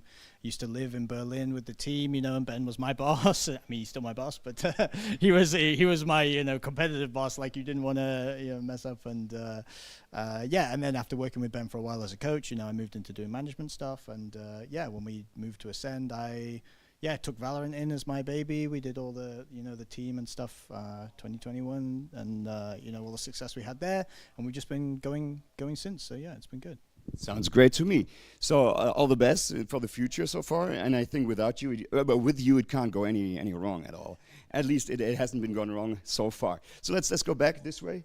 I think do we have to go this way, or can we cross here? I think we can cross here. Get over here. So we've seen the table tennis room, which is actually meeting. Let's be real. We have chairs over here, a TV, the business meeting. This is the biggest center room where all the business is happening. And come around here. We're gonna go back a little bit towards the first, let's call it epicenter. The most important part. This is where the magic's happening. Come in here. You guys are kind of like into the zone already, but let's get in here. This is where it all starts, where it all happened. This is like the Valorant team, and this is where they prac in. This is their room. This is their space. This is their zone. Look at him, like he's into the zone already. Let's get a little closer. Who do we got here? I'm gonna take Brody, maybe. Introduce yourself. Who are you? What are you doing here? Do you like what you're doing? And what's happening here, basically, buddy? So what's up, guys? I'm Brody. I'm IGL for the Valorant team, and right now we've got a intense 1v1 between Alive and TMV. It's a pretty close game right now, so TMV challenged Alive, he thinks he can beat him, so they're giving it a go. You really think our content creator can beat our pro? I would hope not. I would hope not, If he does, we might have some problems. So hopefully he doesn't beat him, Well, we'll see for sure. I mean, it's a 1v1 on a fun map, so, it's a little different than like the real game, right? Yeah, of course. This is more of just raw aim and just who's better wins, basically. So I mean, right now it's Alive taking the lead. So I'm happy to see it. Yeah, anything else would be going wrong, maybe. So, how did you guys like? How do you like this place? The first time you entered, you do remember this moment? Maybe I'm gonna ask you. You might want to introduce yourself as well. I'm first time at this place. I never been before here, but it feels like best bootcamp, in my life. Like best? For us, yeah. Like I was on a lot of bootcamps, and there's like pretty comfortable. Like what you need, for esport. You need good computers, you need good internet, But we have a lot of bonus stuff, We always have food, like. And there's like also like beautiful, around, so beautiful. So And good company with your mates, right? yeah, 100%. I have best teammates, best. Yeah, for sure, 100% on Acend. Let's get over here. This guy actually is from the same country I'm from, which is Germany, but we got to keep it English, my friend, which is Musashi. You were at Acend for a long time already. You rose those trophies many times already. How do you like it from your perspective and point of view in terms of the whole thing of Acend, of the development? Since you're along with Acend already together and working with them for a while, how do you think they developed in special point of view in terms of the headquarters? I think the headquarter they built was really it's really good. Like it took when we joined, we always went on other boot camps, and there was always some small problems. And now that we're here, everything is working really great. And we have, if there's any problem, we tell them and fix it immediately. And it's just great to be here. You tell to Crimson, right? The guy we just showed, the one with the beard. Of course, yeah. He's the one who fixes everything, who's responsible and in charge for anything. Come over here. Let's just see what's happening here. Is he hopefully getting destroyed? Do you need some distraction, or are you into the zone, my friend? I'm feeling very good. You're feeling very good? I'm feeling very confident. He's feeling very good and confident, but it doesn't look like he's winning. It isn't. Is that true? Why is that? Why is that? Yeah. Cheating. Oh yeah, of course. That's of course nothing we do in here. Let's see the opposite side. It's alive. I think we should bother him because he has an advantage. He's playing too much. He's playing too good. Maybe we should. Do you know this like the trick? No, you should close your eyes. Basically, this could help a little bit. So, how is that for you? Like, is it too easy? Yeah, it's kind of easy to be honest. But he's just trying really hard. But I need to win this. Are you trolling him? Or look at this. Oh man, you start trolling, aren't you? I should probably stay here and distract you a little bit more. It's good for TMV. TMV, I'll stay here. I'm on your side. I'm joining your team basically. So what? I shouldn't. Oh come on. It won't help him. You're way too fast. Did you have coffee already? No, I actually didn't. If I have coffee, it's gonna be much quicker. Well, that's the right answer. Thanks. Good luck for you guys. See you later on. Let's get over to the next area and venue. By the way, all those player booths and camps, they always have like this hangout area where you can do strats, sit around, maybe play chess. I just bet. No, I didn't. I lost against Musashi in chess. But there's going to be a rematch for sure later on. So follow me around here because this is where another magic is happening. By the way, all those pictures from all those efforts Acend has done already. Love to see that. This is also like the beginning. This was the times when we won the champions. And look at all those. And this is where the PUBG team is at. Also where my place is at. Let's get in here.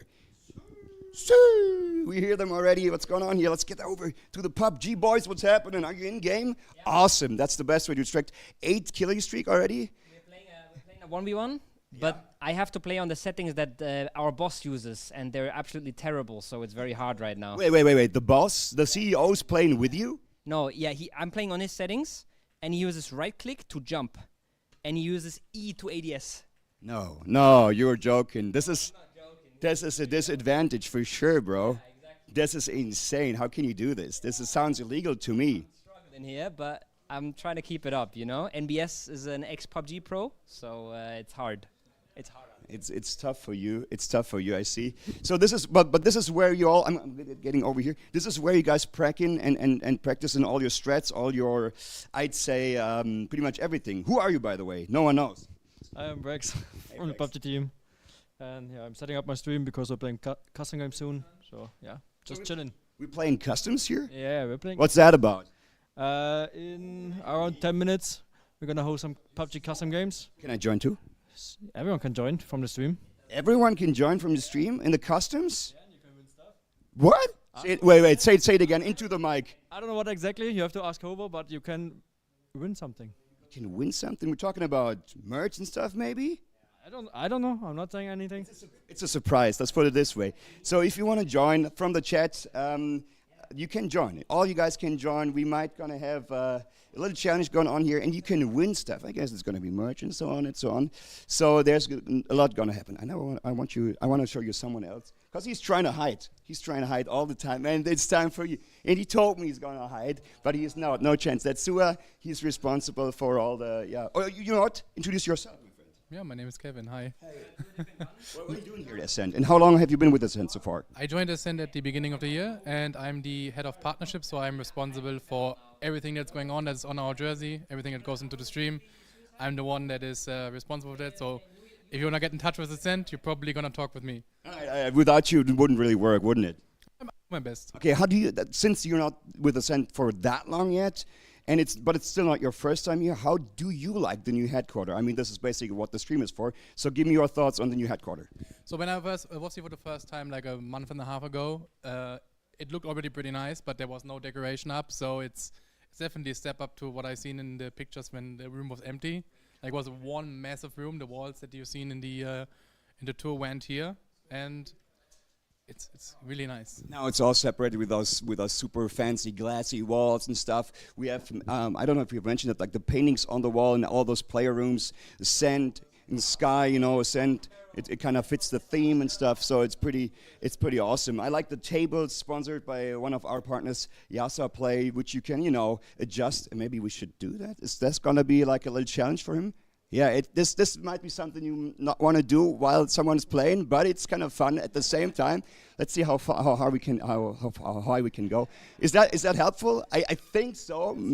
Yeah, you can see better. Yeah, of course. You know, all this stuff is possible here at Acend, and I feel like I want to game myself. Like this is my little spot where I'm usually creating content. So I guess I'm gonna hop in here and join the PUBG tournament, which you should do as well. So feel free to join. I guess we're gonna get the login data and the password in the chat, and make sure to join our PUBG open event to win one or another prize. I'm gonna grab a cup of coffee right now. Are you with me? Let's do it. See you next time.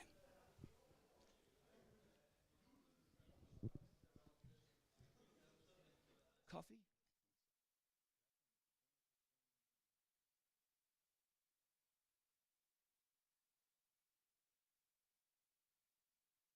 Oh wait, what's this? Is this a bait wall? Oh! And then the wall! Look at the utility on B. Look on the map. Oh my god. If they lose this would be a crazy. Oh. Welcome to part 2 of reacting to noobs play Valorant. Today I'm joined by an actual pro player, joined by Badgie today. And we're going to be watching a wonderful game with 5 Sentinels. You can see in the top left, we have full 5 Sentinels. Run. Have you, and this is an interesting one, as we see our chamber die there. That's who we're going to be following in this game. What are those crosses? I cannot. I'm already tilted. I see 3 guys and 3 crosses are awful.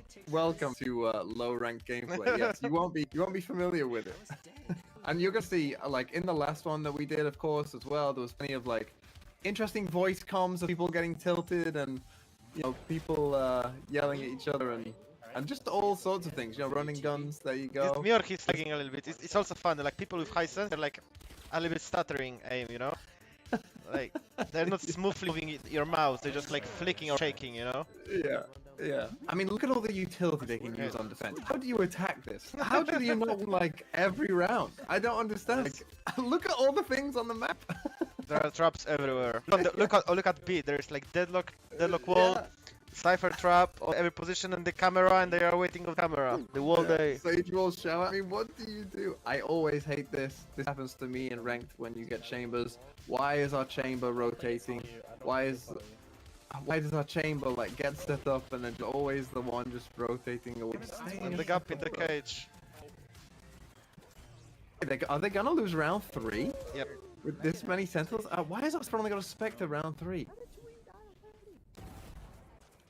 120 on okay, winnable. What do you think of this crosshair? This one annoys me as well. Nice dodge. Nice dodge of the flash. What would you do if you were playing against a ton of sentinels on attack? What would you do?